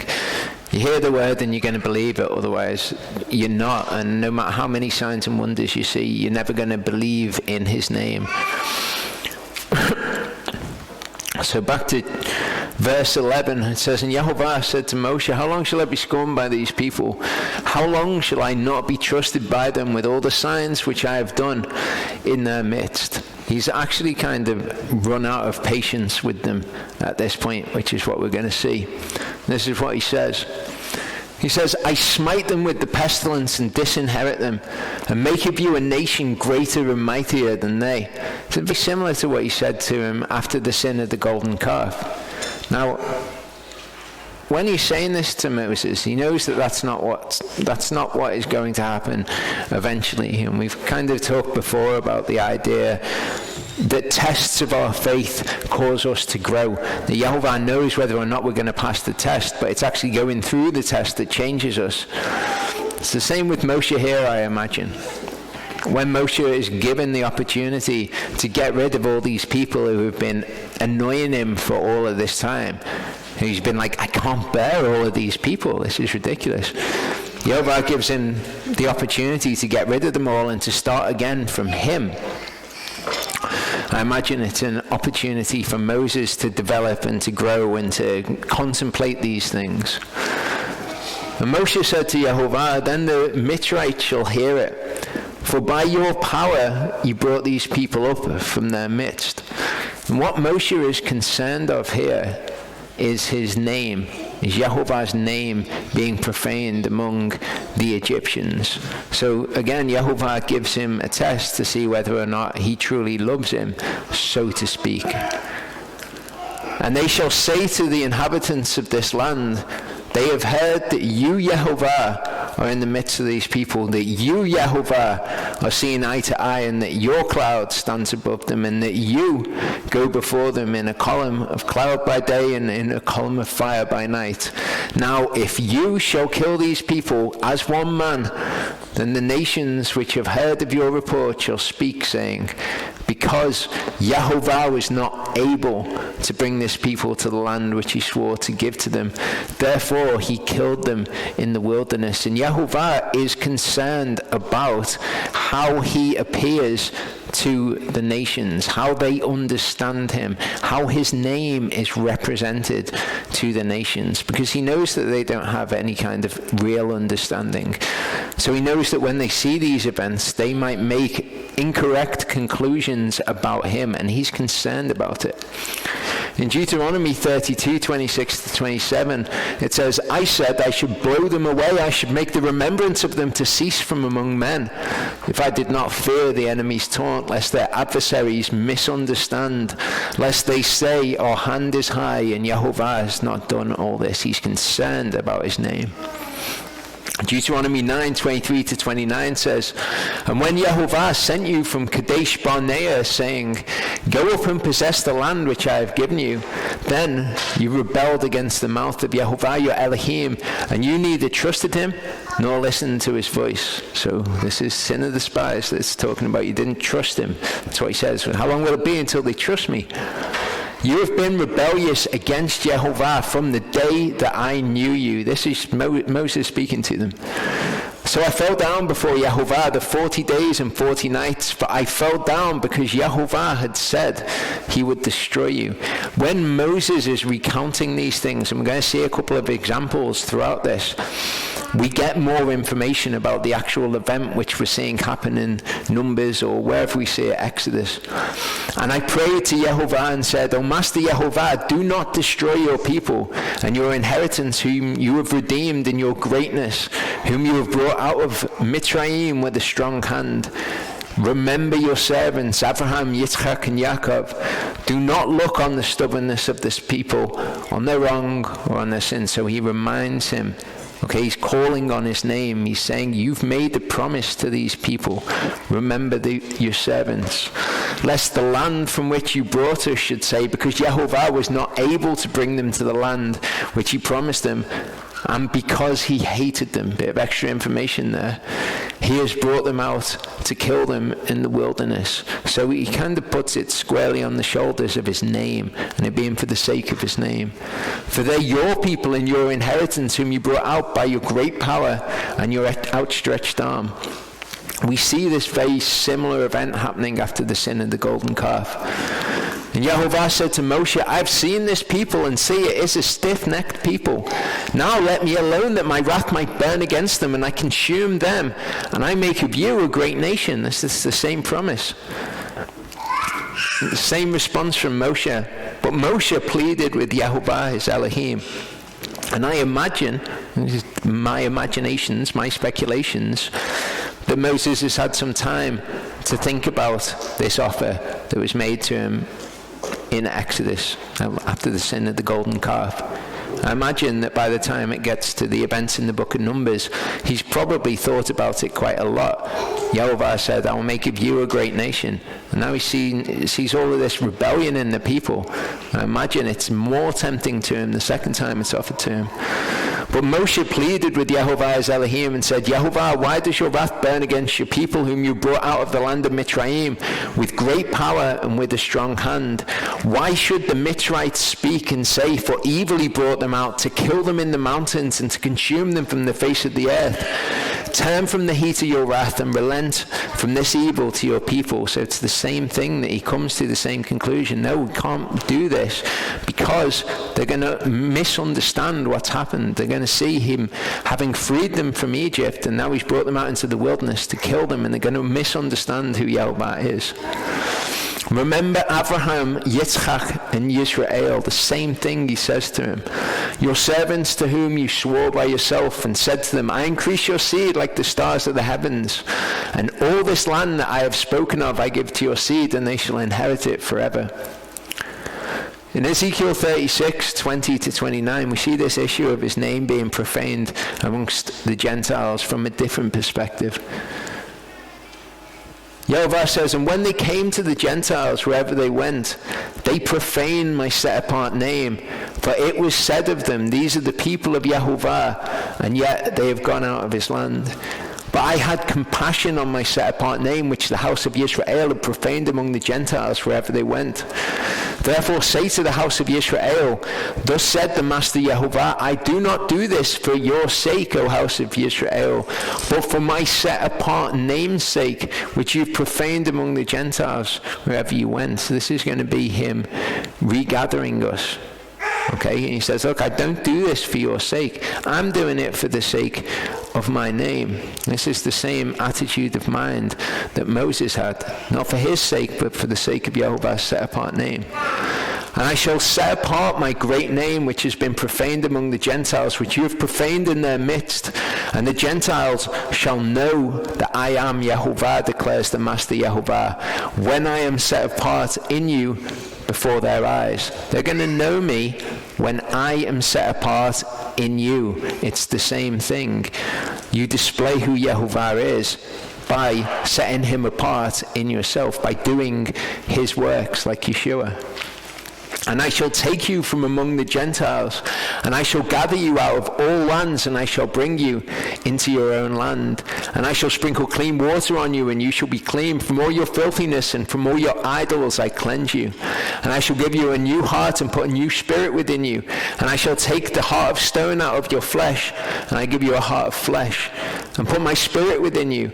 And I shall cause you to walk in my laws and guard my justices and do them, and you shall do them. It's not, I'll put my spirit in you and that will cause you to walk in my laws.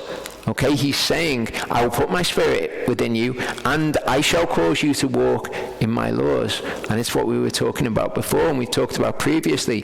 How did Yehovah circumcise our hearts? How did he get us to follow his laws? Well, he was dealing with a load of people who didn't want to follow all of his laws at first. So what did he do? He exiled them. He got rid of them out of his land. All of this evil's come upon the earth, and it's when the evil comes that his people cry out to him. And we've seen the repeating cycle of this happen over and over again. But it's going to culminate in us who choose to follow his laws. Choose of our own free will, and that's been his goal through the entire thing, to set apart for himself a bride, to then be a light to the Gentiles. And he has caused us to walk in his laws and to guard his mishpatim and to do them. He's caused every single one of us, without grabbing us and causing us directly, he's caused us to do it through the play out of history. And you shall dwell in the land that I gave to your fathers, and you shall be my people, and I shall be your Elohim. And now I pray, let the power of Yehovah be great. So he said, you don't want to profane your name. But now he calls on his name. The flip side of it. He says, and now I pray, let the power of Yehovah be great, as you have spoken. Because remember, it was Yehovah who told Moshe what his name was. And now he quotes him word for word. He says, Yehovah is patient and of great kindness, forgiving crookedness and transgression, but by no means leaving unpunished, visiting the crookedness of the fathers on the children to the third and fourth generation. Please forgive the crookedness of this people according to the greatness of your kindness, as you have forgiven this people from Mitzrayim even until now. So what he's doing is he's calling on this. He's calling on Yehovah's name. But he doesn't quite, I don't think, see his name and what actually calling on this is going to result in. And Yehovah said, I shall forgive according to your word. There's going to be forgiveness, Moses. But truly, as I live, and all the earth is filled with the esteem of Yehovah, for none of these men who have seen my esteem, and the signs which I did in Mitzrayim and in the wilderness, and have tried me now, these 10 times, and have disobeyed my voice, shall see the land of which I swore to the fathers. Not any of these who scorn me shall see it. 10 times. It's been 10 times that they've tried me. That's it. Yehovah is patient. He's come to an end of his patience. There's another part of his name.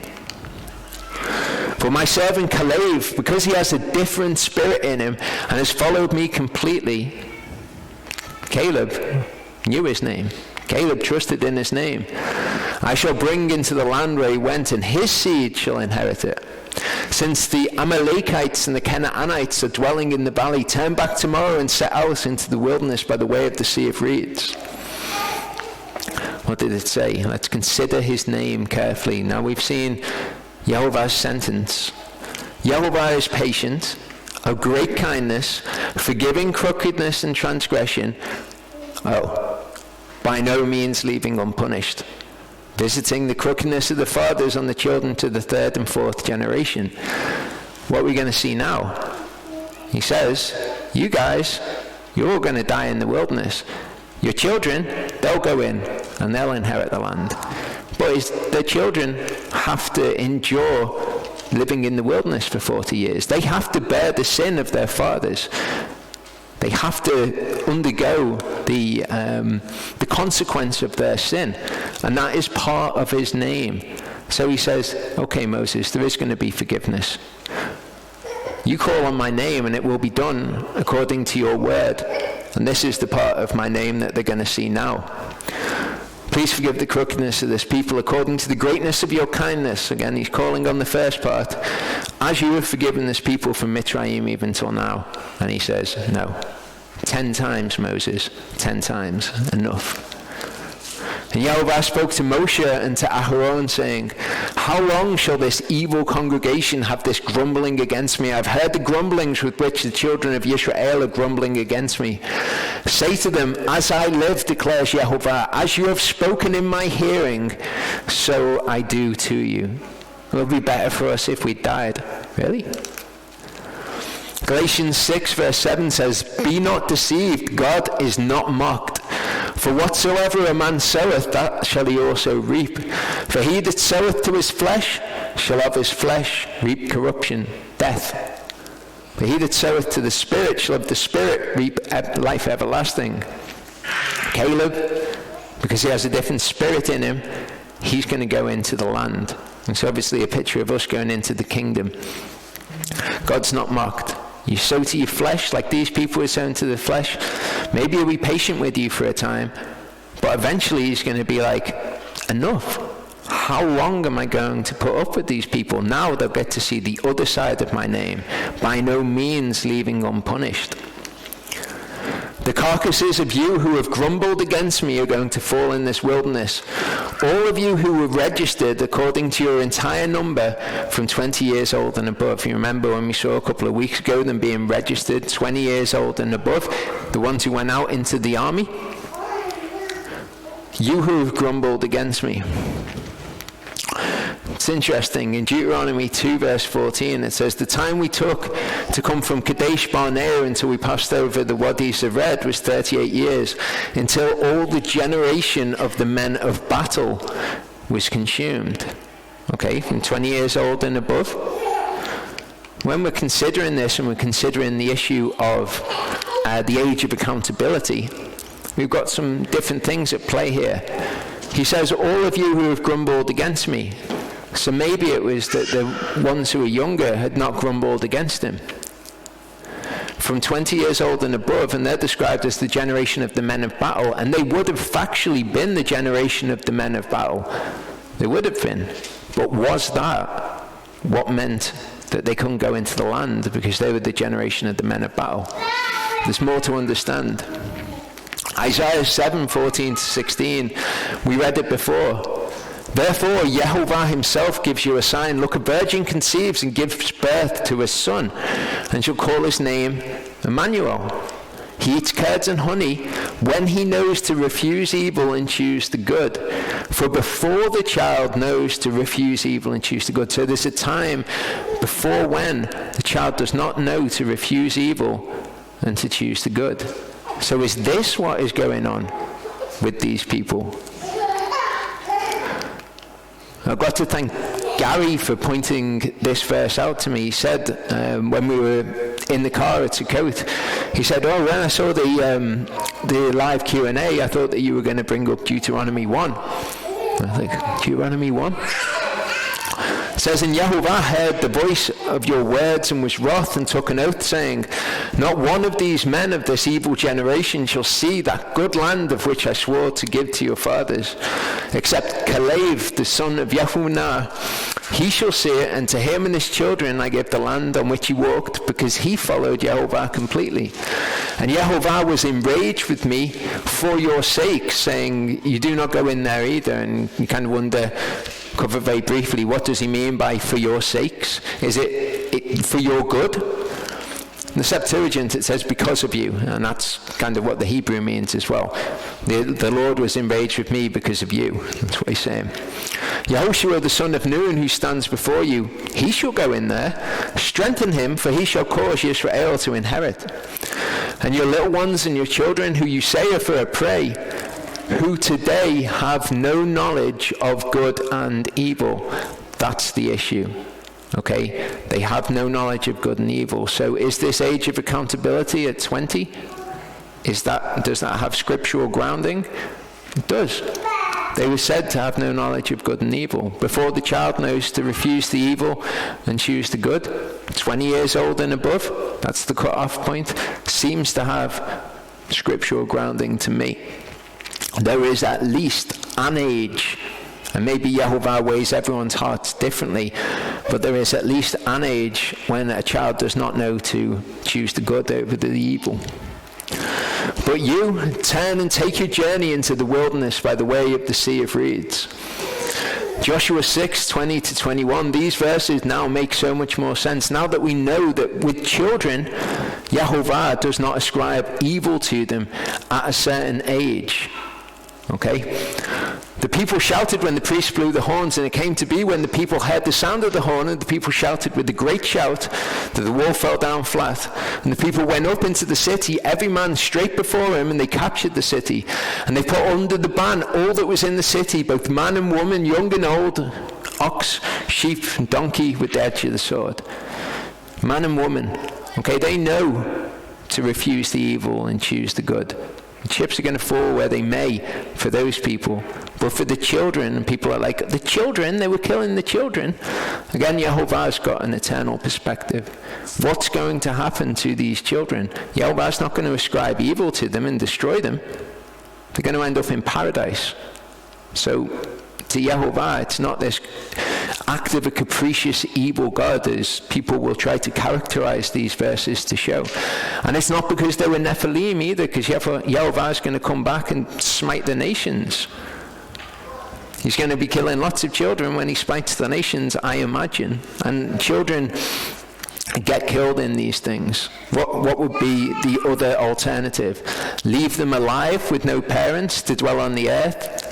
Maybe that'll turn them to wickedness. I don't know. It seems to be an act of mercy to me. But it makes a lot more sense when you understand Yehovah. Joshua 11:10-11. And Yehoshua turned back at that time and captured Chatzor and smote its king with the sword, for Chatzor was formerly the head of all those kingdoms. And they smote all the people who were in it with the edge of the sword, putting them under the ban. All the people who were in it, killed them all. Young and old, man and woman. Now you go and you shall smite Amalek, put under the ban all that he has, and you shall not spare them, and put to death from man to woman, from infant to nursing child, from ox to sheep, from camel to donkey. Again, without that understanding of who he is and what he's about, things like this can seem particularly cruel. But it's just another great example of something that we, knowing his name and having faith in his name, we can say, don't really understand that. What I do know is that he's righteous and that he's just. And so I have faith that what was going on there is righteous and just. We don't say, I don't believe the word of Elohim anymore. Verse 30 says, none of you except Caleb, son of Jephunneh, and Yehoshua, son of Nun, shall enter the land which I swore I would make you dwell in. But your little ones, whom you have said would become a prey, I shall bring in, and they shall know the land which you have rejected.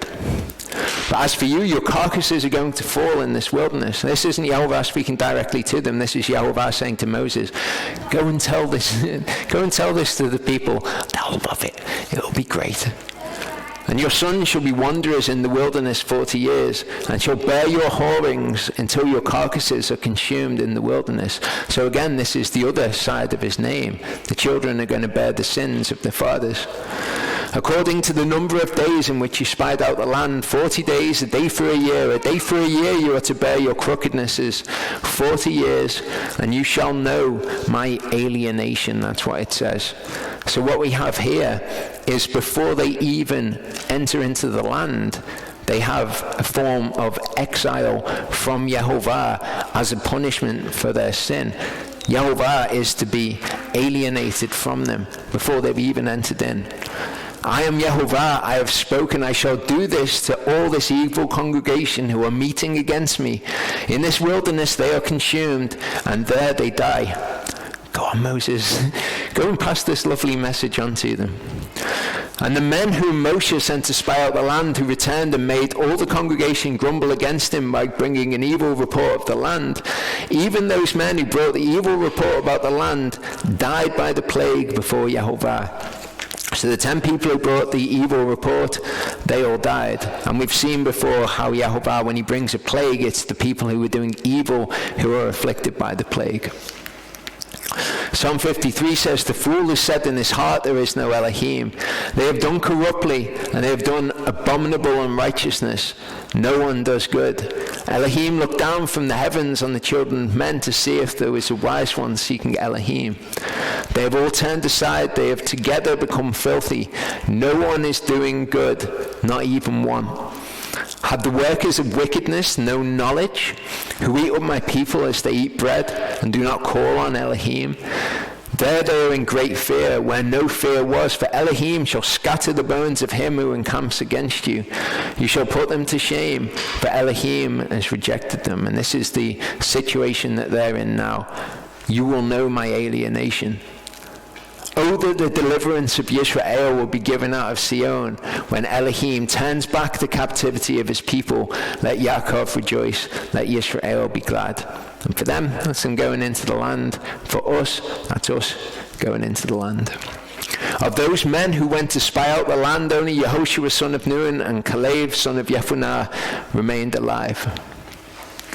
Matthew 19:32-33, if we think of Joshua and Caleb giving this report of Yehovah, believing in his name and getting to enter into the land, we can see that them entering into the land is like us entering into the kingdom. Yeshua said, everyone therefore who shall confess me before men, him I shall also confess before my Father who is in heaven. But whoever shall deny me before men, him I shall also deny before my Father who is in heaven. So this principle that's in the Word, we can see it in this Torah portion. We can see it with the actions of the spies, with Joshua and Caleb. And Yeshua brings it out and fully preaches it. 1 Chronicles 28:8-9 says, and now before the eyes of all Yisrael, the assembly of Yehovah, and in the hearing of our Elohim, guard and seek all the commands of Yehovah your Elohim, so that you possess this good land, and leave it as an inheritance for your children after you forever. As for you, my son Shlomo, know the Elohim of your father and serve him. What does he say to him? Know the Elohim of your father and serve him. If it was that simple, then people would do it. Serve him with a perfect heart and with a pleasing life. For Yehovah searches all hearts and understands all the intents of the hearts. If you do seek him, he is found by you. But if you forsake him, he rejects you forever. And that's what he's doing to these people. They forsook him. I was speaking to Jeff maybe a couple of weeks ago about what it is when it says, if you seek him, you're found by him. That you are to seek him. And seeking him is very different from seeking something. Saying, I'm seeking God. I want to know who God is. That's not seeking Yehovah. If it's in your heart to seek Yehovah, and that's what you're actually seeking, him, his name, his character, you're seeking that because you know him, then you'll find him. This is not an open promise to anybody that if they're seeking God, they're going to find Yehovah. No, if you're seeking Yehovah, you'll find Yehovah. If you forsake him, he rejects you forever. 2 Chronicles 15, 1-2 says, and the spirit of Elohim came on Azayahu, son of Adad. And he went out to face Asa, and he said to him, hear me, Asa, and all Yehudah and Binyamin. Yehovah is with you while you're with him. And if you seek him, he's found by you. But if you forsake him, he forsakes you. And as we've seen, the people that Yeshua came to, they forsook Yeshua. It was just the way that they were. Okay, he came and he said, just believe in the light. But you've not believed in the light. It's okay, don't worry about it, sort of thing. They'd already forsaken him. And when Moshe spoke these words to all the children of Israel, the people mourned greatly. I bet they did. And they rose up early in the morning and went to the top of the mountain, saying, see, we have indeed sinned, but we shall go up to the place which Yehovah has spoken of. But Moshe said, why do you now transgress the command of Yehovah, since it does not prosper? In other words, it's not gone well for you, has it? Why are you now going to seek to do this thing which Yehovah has told you not to do? He's told you that he's not in your midst, which we'll see. Do not go up, lest you be smitten by your enemies, for Yehovah is not in your midst. So this is Moses telling the people, Yehovah is not in your midst. Because the Amalekites and the Canaanites are there before you, and you shall fall by the sword, because you have turned away from Yehovah. Yehovah is not with you. He was with you at the beginning, but then you forsook him, and now he forsakes you. But they presumed to go up to the mountaintop, but neither the ark of the covenant of Yehovah nor Moshe left the camp. So the Amalekites and the Canaanites who dwelt in the mountain came down and smote them and beat them down even to Chumah. And I've been thinking about how Yeshua's been with people and the way, he's sighing in his spirit. They all went out to the top of the mountain. The ark didn't go. Moses didn't go. Then they get beaten. I can just imagine what's going on with Moses.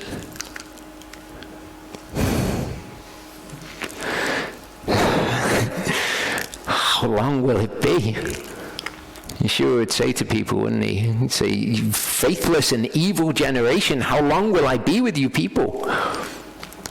Deuteronomy 1 gives us more detail on this account. It says, then you answered and said to me, we have sinned against Yehovah. We ourselves are going up and we shall fight, as Yehovah our Elohim commanded us. And when each of you girded on his battle gear, you were ready to go up into the mountain. And Yehovah said to me, say to them, do not go up nor fight, for I am not in your midst, lest you be smitten by your enemies, before your enemies. So this is what we see Moses telling the people. But from this we get an extra dimension to it, that it was Yehovah who said to him, go and say this to them.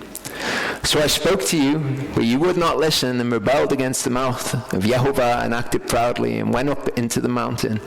Then the Amorites who dwelt in the mountain came out against you, and chased you as bees do, and drove you back from Seir to Chumah. And you returned and wept before Yehovah, but Yehovah would not listen to your voice, nor give ear to you.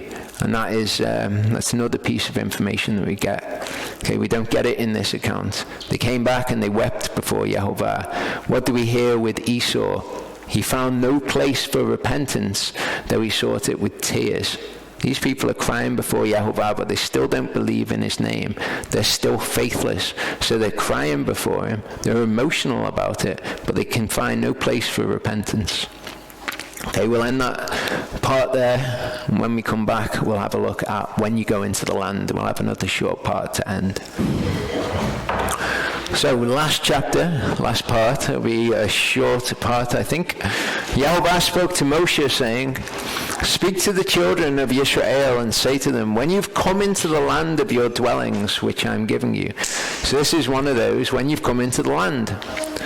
Now, Gary got in touch maybe 2 weeks ago, and he was asking about sowing different types of seed in your field, and you're saying, well, in Leviticus 19:23 it says, when you come into the land, and how does that work? And I was out driving at the time, and Ashley was responding to the message for me. So I didn't have the scriptures in front of me to research, which I shouldn't have done. I just explained that it was to do with being holy. I knew that command was in Leviticus 19, Kedoshim, the holy ones. And indeed that command is, but later there comes when you come into the land.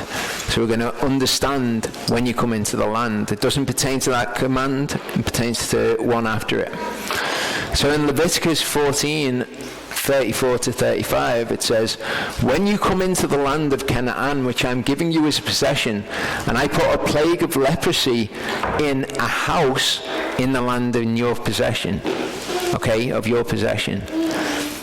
These commands are all specific and are all necessitated by the fact that they're in this special land, a land that's special as we saw before. It's unique. Then shall the one who owns the house do this, go to the priest, all the rest of it, all of the requirements of the Torah. But notice what is important about it. It's in a house in the land. It's to do with the house being in the land that these commandments have to be followed. Leviticus 19:23, this is the verse. It says, and when you come into the land and have planted all kinds of trees for food, then you shall reckon their fruit as uncircumcised. In the Septuagint it says unclean, which makes a lot more sense. For 3 years it is as unclean to you, it is not eaten. You don't eat those things which are unclean. Okay, so it's when you come into the land and you've planted all kinds of trees for food in the land. This is why the fruit of those trees in the 4th year is holy to Yehovah, because it came from his land. But again, it's all specific to when you come into the land and you put trees in the actual land itself. Leviticus 23:10, speak to the children of Israel, and you shall say to them, when you come into the land which I give you, and you reap its harvest, the harvest of the land, then you shall bring a sheaf of the first fruits of your harvest to the priest. Why? Because it came from the land. Okay, now we're to give of our first fruits to Yehovah anyway. That's a separate issue. But the reason given for why they've got to bring the harvest, the first fruits of the harvest in this case, is because it's the land's harvest. So this is when you come into the land and you reap of the land's harvest. Leviticus 25:2, speak to the children of Israel and say to them, when you come into the land which I give you, then the land shall observe a Sabbath to Yehovah. Trying to keep the Shemitah year outside of the land doesn't work. You can't rest the land when you're not in the land. It's the land that's got to be rested. The forgiveness of debts and the other things, then that's fair enough. You can honor those things outside of the land. It's a principle that he teaches us. But as to actually resting the land, without being in the land, you cannot rest it. So it's when you come into the land. Command the children of Israel and say to them, when you come into the land of Canaan, this is the land which falls to you as an inheritance, the land of Canaan to its boundaries. Then your southern border shall be blah, blah, blah, blah, blah. You can't do that anywhere else, can you? You can't make the border of your land at home from the wilderness of sin along the border of Edom. You can't do that. It's got to be when you come into the land. And what I'm going through here is every single instance of the when you come into the land. Speak to the children of Israel and say to them, when you pass over the Jordan into the land of Canaan, then you shall choose cities to be cities of refuge for you. It's to do with the land again, because the land has to be atoned for by the blood of the one who shed blood on it.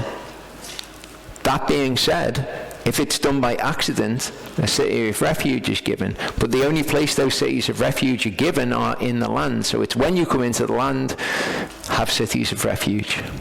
So when you come into the land of your dwellings, which I'm giving you, he says in the Torah portion, you shall make an offering by fire, an ishah to Yehovah, an olah or a zavach, to accomplish a vow as a voluntary offering or in your appointed times, to make a sweet fragrance to Yehovah from the herd or the flock. Okay, so they've been given the instructions on giving ishahs, olahs, Zavach, Shlamim, the peace offerings, okay? Voluntary or vows, they're the peace offerings. We've already been given the instructions, but now he says, when you come into the land and you give these things, then he who draws near with his means of drawing near, one of these, to Yehovah shall draw near with a mincha of 1/10 of an ephah of fine flour mixed with 1/4 of a hin of oil. So he mandates a mincha is brought with these offerings when they enter into the land. Why when they enter into the land? Why has he not said that this is a part of it now? Oh, and think about where they are. They're in the wilderness. They came out of Egypt, which had just had all of its crops smashed. The grain that they would have in this situation, in the middle of the desert, would be like this incredibly precious thing. So he does require of them some mincha, but he doesn't require it with every offering until they come into the land. At that point, they're going to be growing grain. They're going to be able to offer these mincha. That's the explanation that makes sense to me anyway. Maybe he had another reason for doing it or other reasons, but that's the reason that makes sense to me. 1/4 of a hin of wine is a drink offering you prepare with the olah or with the zevach for each lamb. Okay, you bring these offerings, bring the wine, bring the grain when you've entered into the land, when you've got it. Or for a ram you prepare as a mincha 2/10 of an ephah of fine flour mixed with 1/3 of a hin of oil. And as a drink offering you draw near with 1/3 of a hin of wine as a sweet fragrance to Yehovah. And when you prepare a young bull as an olah or as a zevach to accomplish a vow or as a shlamim to Yehovah, thanksgiving offering, then you shall draw near with the young bull with a mincha of 3 ephahs of fine flour mixed with 1/2 a hin of oil. And draw near with the drink offering 1/2 a hin of wine as an isha, a sweet fragrance to Yehovah. Okay, the change when you go into the land. This is what is done for each young bull, for each ram, or for each lamb or young goat, according to the number that you prepare, so you do for each one according to their number.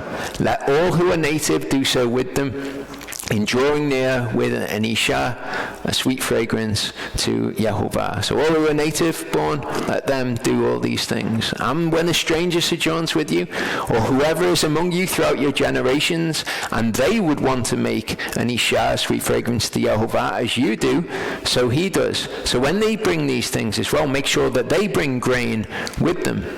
One law is for you of the assembly and for the stranger who sojourns with you, a law forever throughout your generations. As you are, so is the stranger before Yehovah. So when we see Paul cleansing himself of the Nazirite vow and cleansing 4 others, and we saw all the animal sacrifices that he was required to bring, we also need to bear in mind that with all of those things, he would also have to bring an additional grain offering. So it was a very expensive endeavor for him.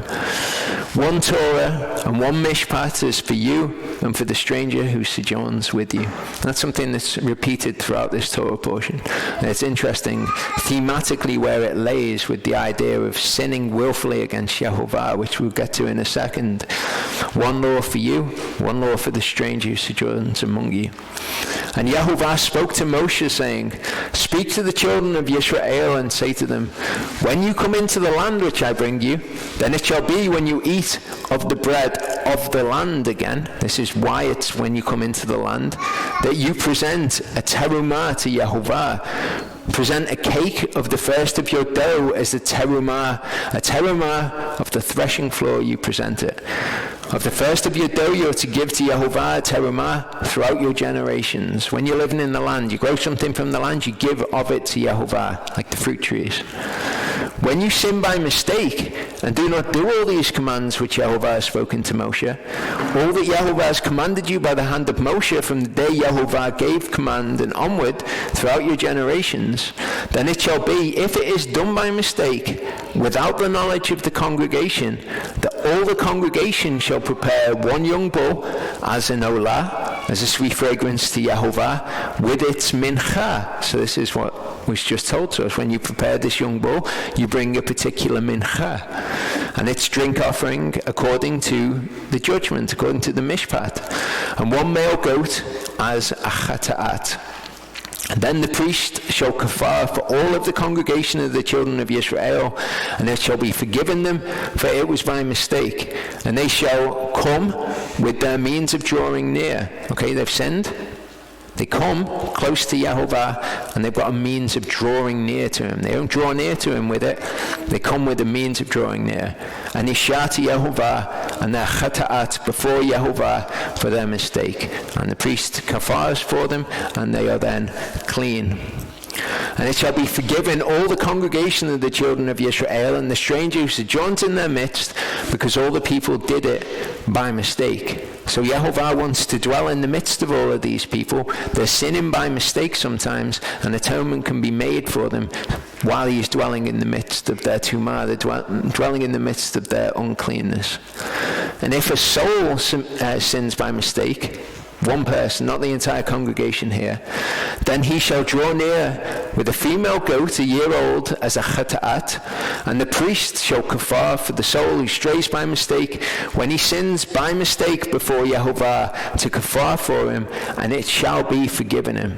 So if you sin by mistake, and we've looked at this, if you sin in error, not willfully, not arrogantly, before Yehovah, and you turn and you say this was a mistake, and you turn back and you make repentance, it can be forgiven of you. For him who does whatever by mistake, there's one Torah, both for him who is native among the children of Israel and for the stranger who sojourns in their midst. So this deals with either ignorant sin or just sin done by mistake. Now it's contrasted with a very different sort of sin. Now it's contrasted with this. The soul who does whatever defiantly, whether he's native or a stranger, he reviles Yehovah, that soul shall be cut off from among his people, because he's despised the word of Yehovah and has broken his command. That soul shall certainly be cut off. His crookedness is upon him. So sinning defiantly as opposed to sinning by mistake and making repentance reviles Yehovah. What this word actually means is to blaspheme his name, or to act against his name, the name of Yehovah, because he is lightly esteemed, as we've seen before that the word despised here means in Hebrew. He's lightly esteemed, the word of Yehovah. He knows what it is. He's not sinned by mistake. He's not done a sin and then thought, what have I done, and turned back. He's not done it in ignorance. He's done it defiantly, knowing full well what the word of Yehovah says. And there are so many people that do this all of the time. They live their lives with something in their life that they know is not correct, and it is it's despising the word. It's lightly esteeming it. I know that the word of Yehovah says not to do that, but I am allowing it to be a part of my life because I lightly esteem it. If I didn't lightly esteem it, I would stop doing it. I'm going to do it defiantly, knowing what the word says, and I'm going to do it against the name of Yehovah. Okay, those who know his name are not going to do that. Psalm 22 verse 6 gives us a very different way of looking at this idea of lightly esteeming the word. We know Psalm 22 is talking about Yeshua. Okay, it's what he quotes when he's on the cross. But I am a worm and no man, a reproach of men, and lightly esteemed by the people. Because they didn't understand his name, did they? When he came in the name of the Father, they didn't understand it. And he ends up on the cross surrounded by the people like we saw before. Isaiah 53, lightly esteemed and rejected by men, a man of pains and knowing sickness, and as one from whom the face is hidden, being lightly esteemed, and we did not consider him. So when people lightly esteem the word because they revile the name, that's exactly what happened to Yeshua. He was lightly esteemed, again, as we saw before, because people reviled the name of Yehovah. I couldn't believe it when I found this on Facebook. Kinda Kodesh Torah singles. Kinda Kodesh. This is a Torah observant singles group for those who are seeking spouses and are honest with themselves. While we admit that we're not always at our best, we will strive towards the goal to be more like Yeshua. Kinda Kodesh. This is just the deception that we see everywhere. Okay, the idea that we're all on a journey. We'll get there eventually. We will get to be more like Yeshua. Right now we're just kind of Kodesh. We know what the word says, but we're going to lightly esteem it. We're not actually going to do it. We know we're not always at our best, but at least we're honest with ourselves about our sin. It's garbage, it's deception. If anyone thinks himself to be somebody when he's not, he deceives himself. I think that's a pretty good description of them. They should have that, in fact, as the little description of the group. That'd be great. Thinks himself to be somebody like a follower of Yeshua when he's not, he deceives himself. How do people deceive themselves? How are these people deceiving themselves? Become doers of the word and not hearers only, deceiving yourselves. If you're a hearer of the word only, then perhaps you think yourself to be somebody when you're not. Deuteronomy 29:19-20 says, "It shall be when he hears the words of this curse, that he should bless himself in his heart, saying, I have peace, though I walk in the stubbornness of my heart, in order to add drunkenness to thirst." We're honest with ourselves. We know we're not always at our best, but we strive towards being more like Yeshua. At the moment, we're just kind of Kodesh. But it's okay. We're still followers of Yeshua. We're still going to make it into the kingdom. I'll have peace. Reads all the words of the curse, lightly esteems it. Lightly esteems the word. Doesn't understand the word. Doesn't understand the name of Yehovah. Yehovah would not forgive him, but rather the displeasure of Yehovah and his jealousy shall burn against that man, and every curse that is written in this book shall settle on him, and Yehovah shall blot out his name from under the heavens. Actually, that would be a better description for the group. I will perhaps have to suggest it to them.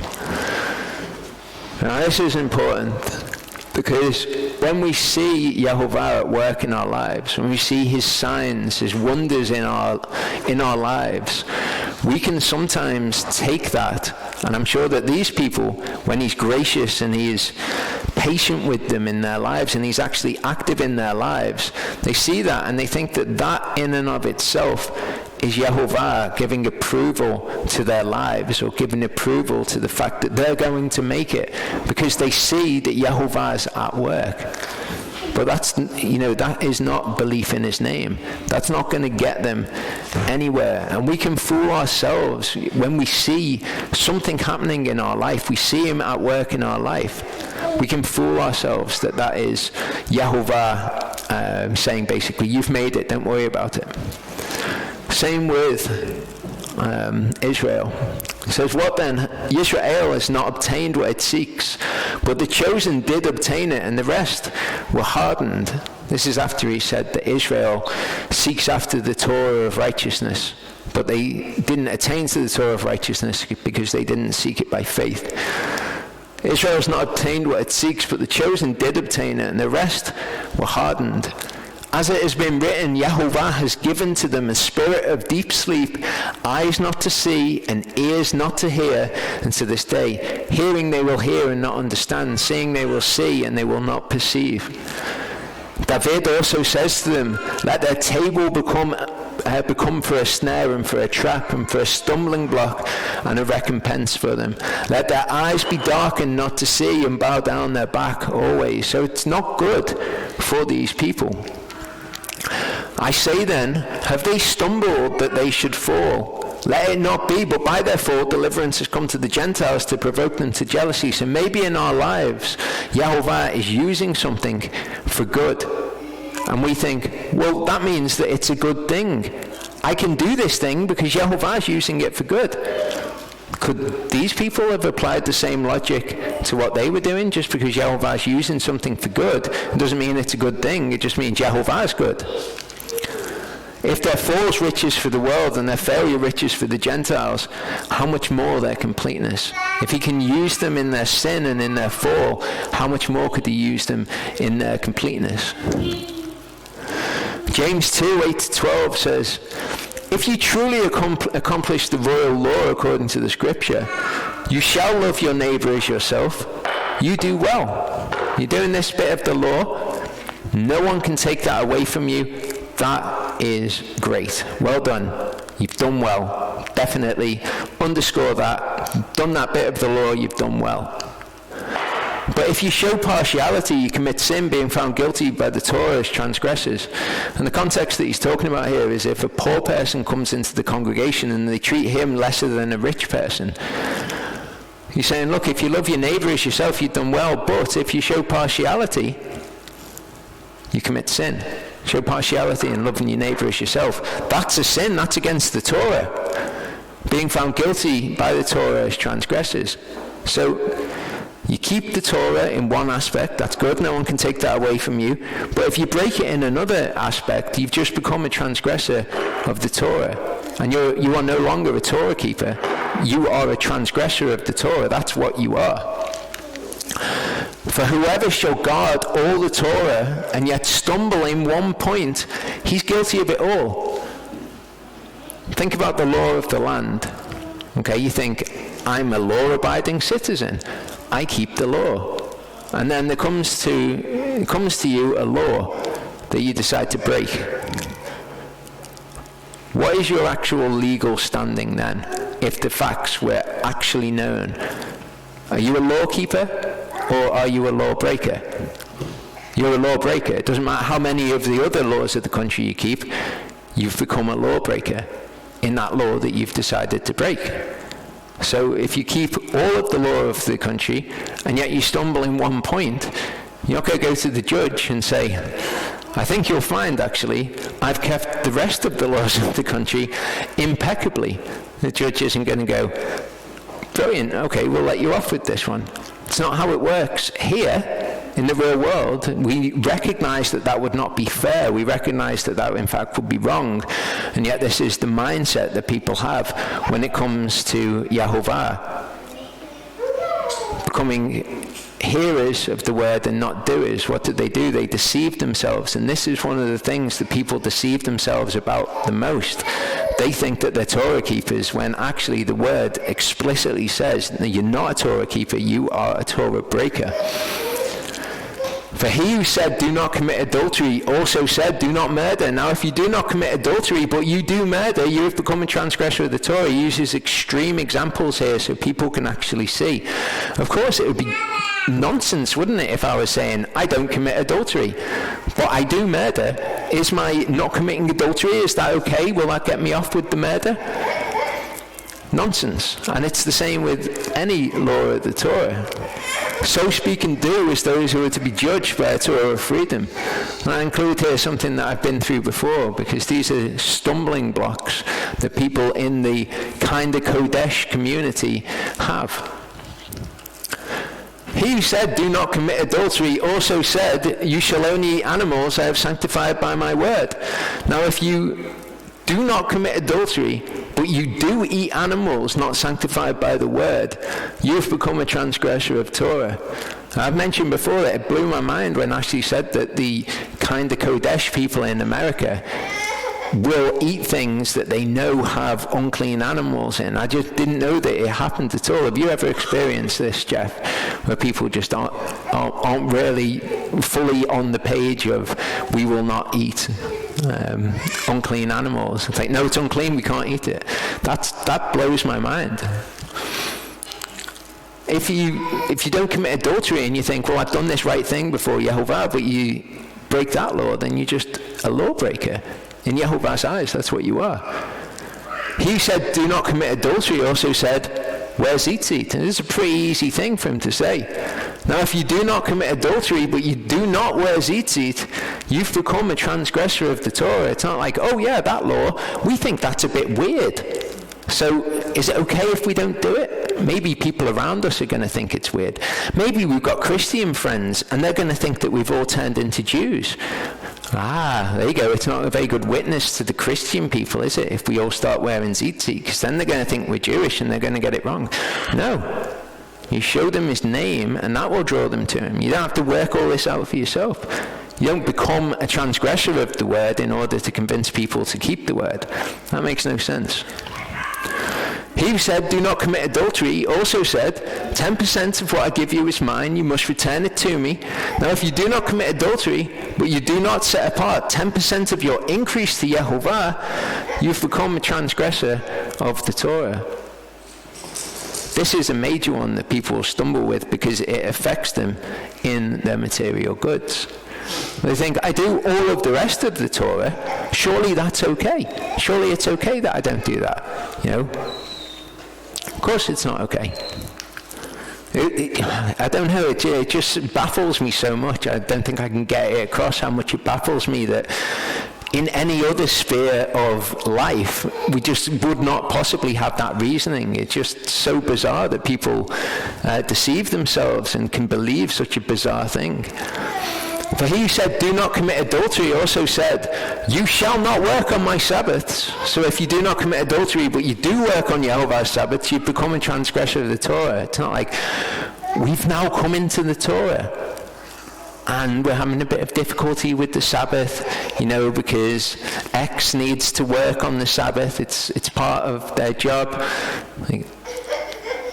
And, okay, do you feel, if you felt that you needed to go and commit adultery, would you go and commit adultery? No? Okay, so how is that different? How is it different? He said, do not commit adultery, also said, you shall not work on my Sabbaths. It's the same thing. It's still the law. He said, do not commit adultery, also said, keep the festival of Sukkot and dwell in temporary dwellings, to remember when I freed the Israelites from Egypt. Now if you do not commit adultery, but you do not keep the feast of Sukkot, you have become a transgressor of the Torah. It's another one, isn't it? It's like, that's a bit weird. He wants us to dwell in temporary dwellings, to remember when he freed the Israel. That sounds like something that we could despise quite easily. Let's just despise that. Let's just lightly esteem it as just a not important part of his word. It's just bizarre. It doesn't make sense. I hope everyone can see that. Ezekiel 33 verse 12 says, and you, O son of man, say to the children of your people, the righteousness of the righteous man shall not deliver him in the day of his transgression. Doesn't matter how much of the rest of the Torah you kept, if you break some of it, you've become a transgressor of the Torah. As for the wrongness of the wrong, he shall not stumble because of it in the day that he turns from his wrong. And the righteous shall not be able to live because of his righteousnesses in the day that he sins, or because of his righteousness in the day that he sins. Again, it wouldn't make sense in any other sphere of life. It doesn't make sense here. You can do as much of the law as you want. The day that you break it, you've become a transgressor of the law. If you do it defiantly, then you will be cut off from Israel. And that's just the end of it. Romans 6 verse 16, Paul paraphrases this. He says, do you not know that to whom you present yourselves servants for obedience, you are servants of the one whom you obey, whether of sin to death or of obedience to righteousness? Okay, it's exactly the same thing here. You will die in the day of your transgression. If you turn to sin and you become a servant of sin, that leads to death. You turn from your wickedness, you will not stumble because of it in the day that you turn from it. You will live. It's exactly what Paul says here in a more succinct way. Ezekiel 33, 30 to 33. This is an amazing piece of scripture to me, because I've seen this happen so many times. So many times I've seen people come here, profess to keep the law, listen to the word and tell me, oh, it was so powerful, it was so amazing. And you think, was it? Was it really powerful? Did it have any power over you whatsoever? Because you heard the word, but you didn't do it. It didn't change anything about you at all. It wasn't powerful. You just liked to hear it being said because you knew that it was true. You like to hear righteousness being preached because you know that that is right. It doesn't mean you're going to do anything about it. As for you, son of man, the children of your people are talking about you beside the walls and the doors of the houses, and they speak to each other, each saying to his brother, please come and hear what the word is that comes from Yehovah. And they come to you as people do, and they sit before you as my people, and they hear your words, but they do not do them. For with their mouth they show much love, their hearts pursue their greedy gain. With their mouth, we love Yehovah, Yehovah this, Yehovah that, and we'll talk about this and we'll talk about that, but we will not deal with the issues that are issues in our lives. We will continue to be transgressors of the Torah, deceiving ourselves. And for anyone who's watching this online, If this description describes you, then it should terrify you. But perhaps you're in the situation where you don't know his name anyway, so you're not going to recognize it. And all I can say to you is what Yeshua said. While you've got the opportunity, walk in the light. And if you hear that, you hear it. See then, and see, you are to them as a very lovely song of one who has a pleasant voice and playing well on an instrument, and they hear your words, but they do not do them. If you're watching this as a bit of entertainment on the Sabbath, this is you. This is what you're doing. If you're hearing the words, but you're like, oh yeah, I'm not going to do that though, that's you. When it comes, see, it shall come, then they shall know that a prophet has been in their midst. You're going to know that the word of Elohim that was proclaimed to you was true. One day you're going to know when you stood before Yehovah and you have to look him in the eyes, and all of your excuses and all of the garbage that you come out with is just going to be as nothing. It's going to be, the transparency of it is just going to become glaringly obvious, and you're going to be completely naked before him and have nothing to hold on to for security. Don't let this be entertainment. Verse 32 says, and while the children of Israel were in the wilderness, they found a man gathering sticks on the Sabbath day. Now we've seen before that the Torah, in the way that it's organized, it's not necessarily chronological. It's not necessarily that he said, okay, if anyone sins defiantly, then they're to be cut off from Israel. And then they found a man gathering sticks on the Sabbath. It might be like that. The Torah seems to be organized thematically. It seems to be organized in a way that those bits that are important to each other are next to each other.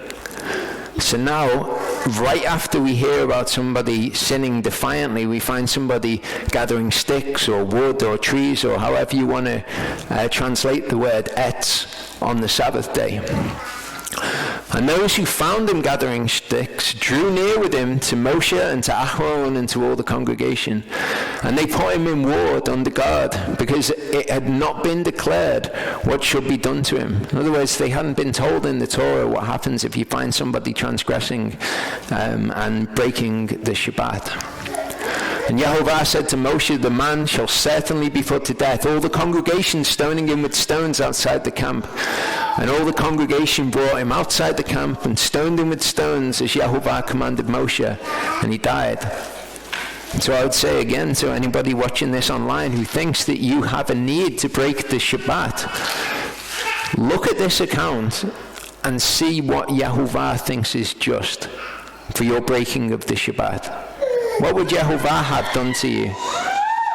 Because the punishment for their iniquity and the punishment for their sin is not delivered immediately, they create this space, or it creates a space that allows them to sin and show what their hearts truly are before Yehovah. But it's not going to be any different when you stood before him. You broke in the Shabbat, you did it defiantly. Okay, well that's it. It's a death. That's what happens, and it will be the death of your soul at that point. Yehovah spoke to Moshe, saying, speak to the children of Israel, and you shall say to them to make zitziot on the corners of their garments. That's the plural of zitzit. Okay, zitziot. Zitzit's just one of them. Throughout their generations, and to put a cord of blue in the zitzit of the corners. Dead simple. Really good test of someone's heart. This is a difficult thing for you to do, perhaps culturally, or whatever makes it difficult for you in your head. Just put these on the corner of your garments. And Deuteronomy 22:14 tells us that there are 4 corners to the garments when it's talking about zitzit. To put a blue cord in the zitzit of the corners. So at least 4 zitzit with the blue cord in them. And it shall be to you for a zitzit, and you shall see it, and shall remember all the commands of Yehovah, and shall do them, and shall not search after your own heart, and your own eyes after which you went whoring. And maybe that is the reason that people find it difficult to keep this command, because they find it difficult to keep any of the commands. So that you remember and shall do all my commands, and be set apart unto your Elohim. And to those who know him, those who understand him, of course you're going to want to do this. Those who don't know him, of course they're not going to want to do this, because it doesn't make any sense, because they don't know him. And he says, I am Yehovah, your Elohim, who brought you out of the land of Mitzrayim to be your Elohim. I am Yehovah, your Elohim. This is another thing that you can just read over. Why did he bring us out of bondage to sin? To be our Elohim. And yet people think that they can be brought out of bondage to sin and yet not make him Elohim, or make him Elohim in name only. It's not why he did it. He brought us out of that to be our Elohim, for us to then serve him instead of sin. And if that's not the case in our lives, then we have not made him our Elohim. Only those who know him will truly understand the meaning of those words. But that's it. Should we pray?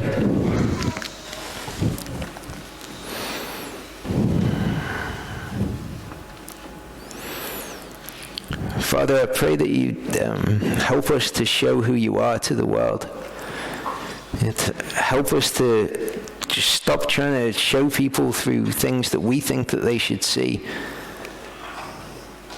You'd help us to show them who you are so that you can draw them to yourself, and that you'd help us in people that just don't get it to realize that that's just the way that it is, and to be more like Yeshua. I thank you that you've given us your word, and that the more we search through these things, just the more and more we can see, and the deeper we can go with it. Thank you that you've given us the opportunity to come to this place and to meet in your name, and that you've given us each other and other people who understand who you are, that understand your name.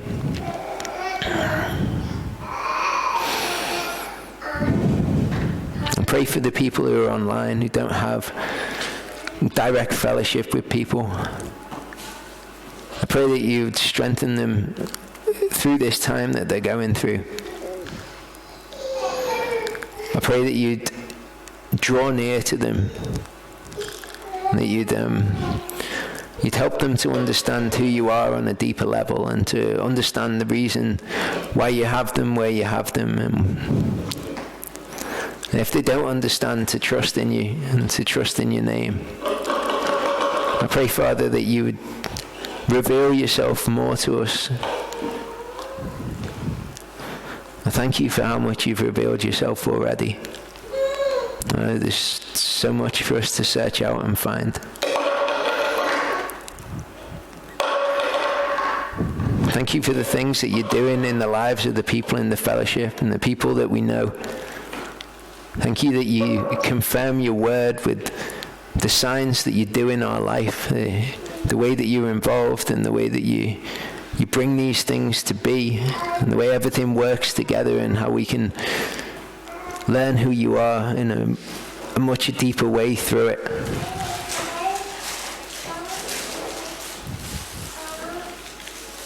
I pray, Father, that you continue to knit us together in fellowship, and for the people that don't have it, I pray that you would help them and strengthen them.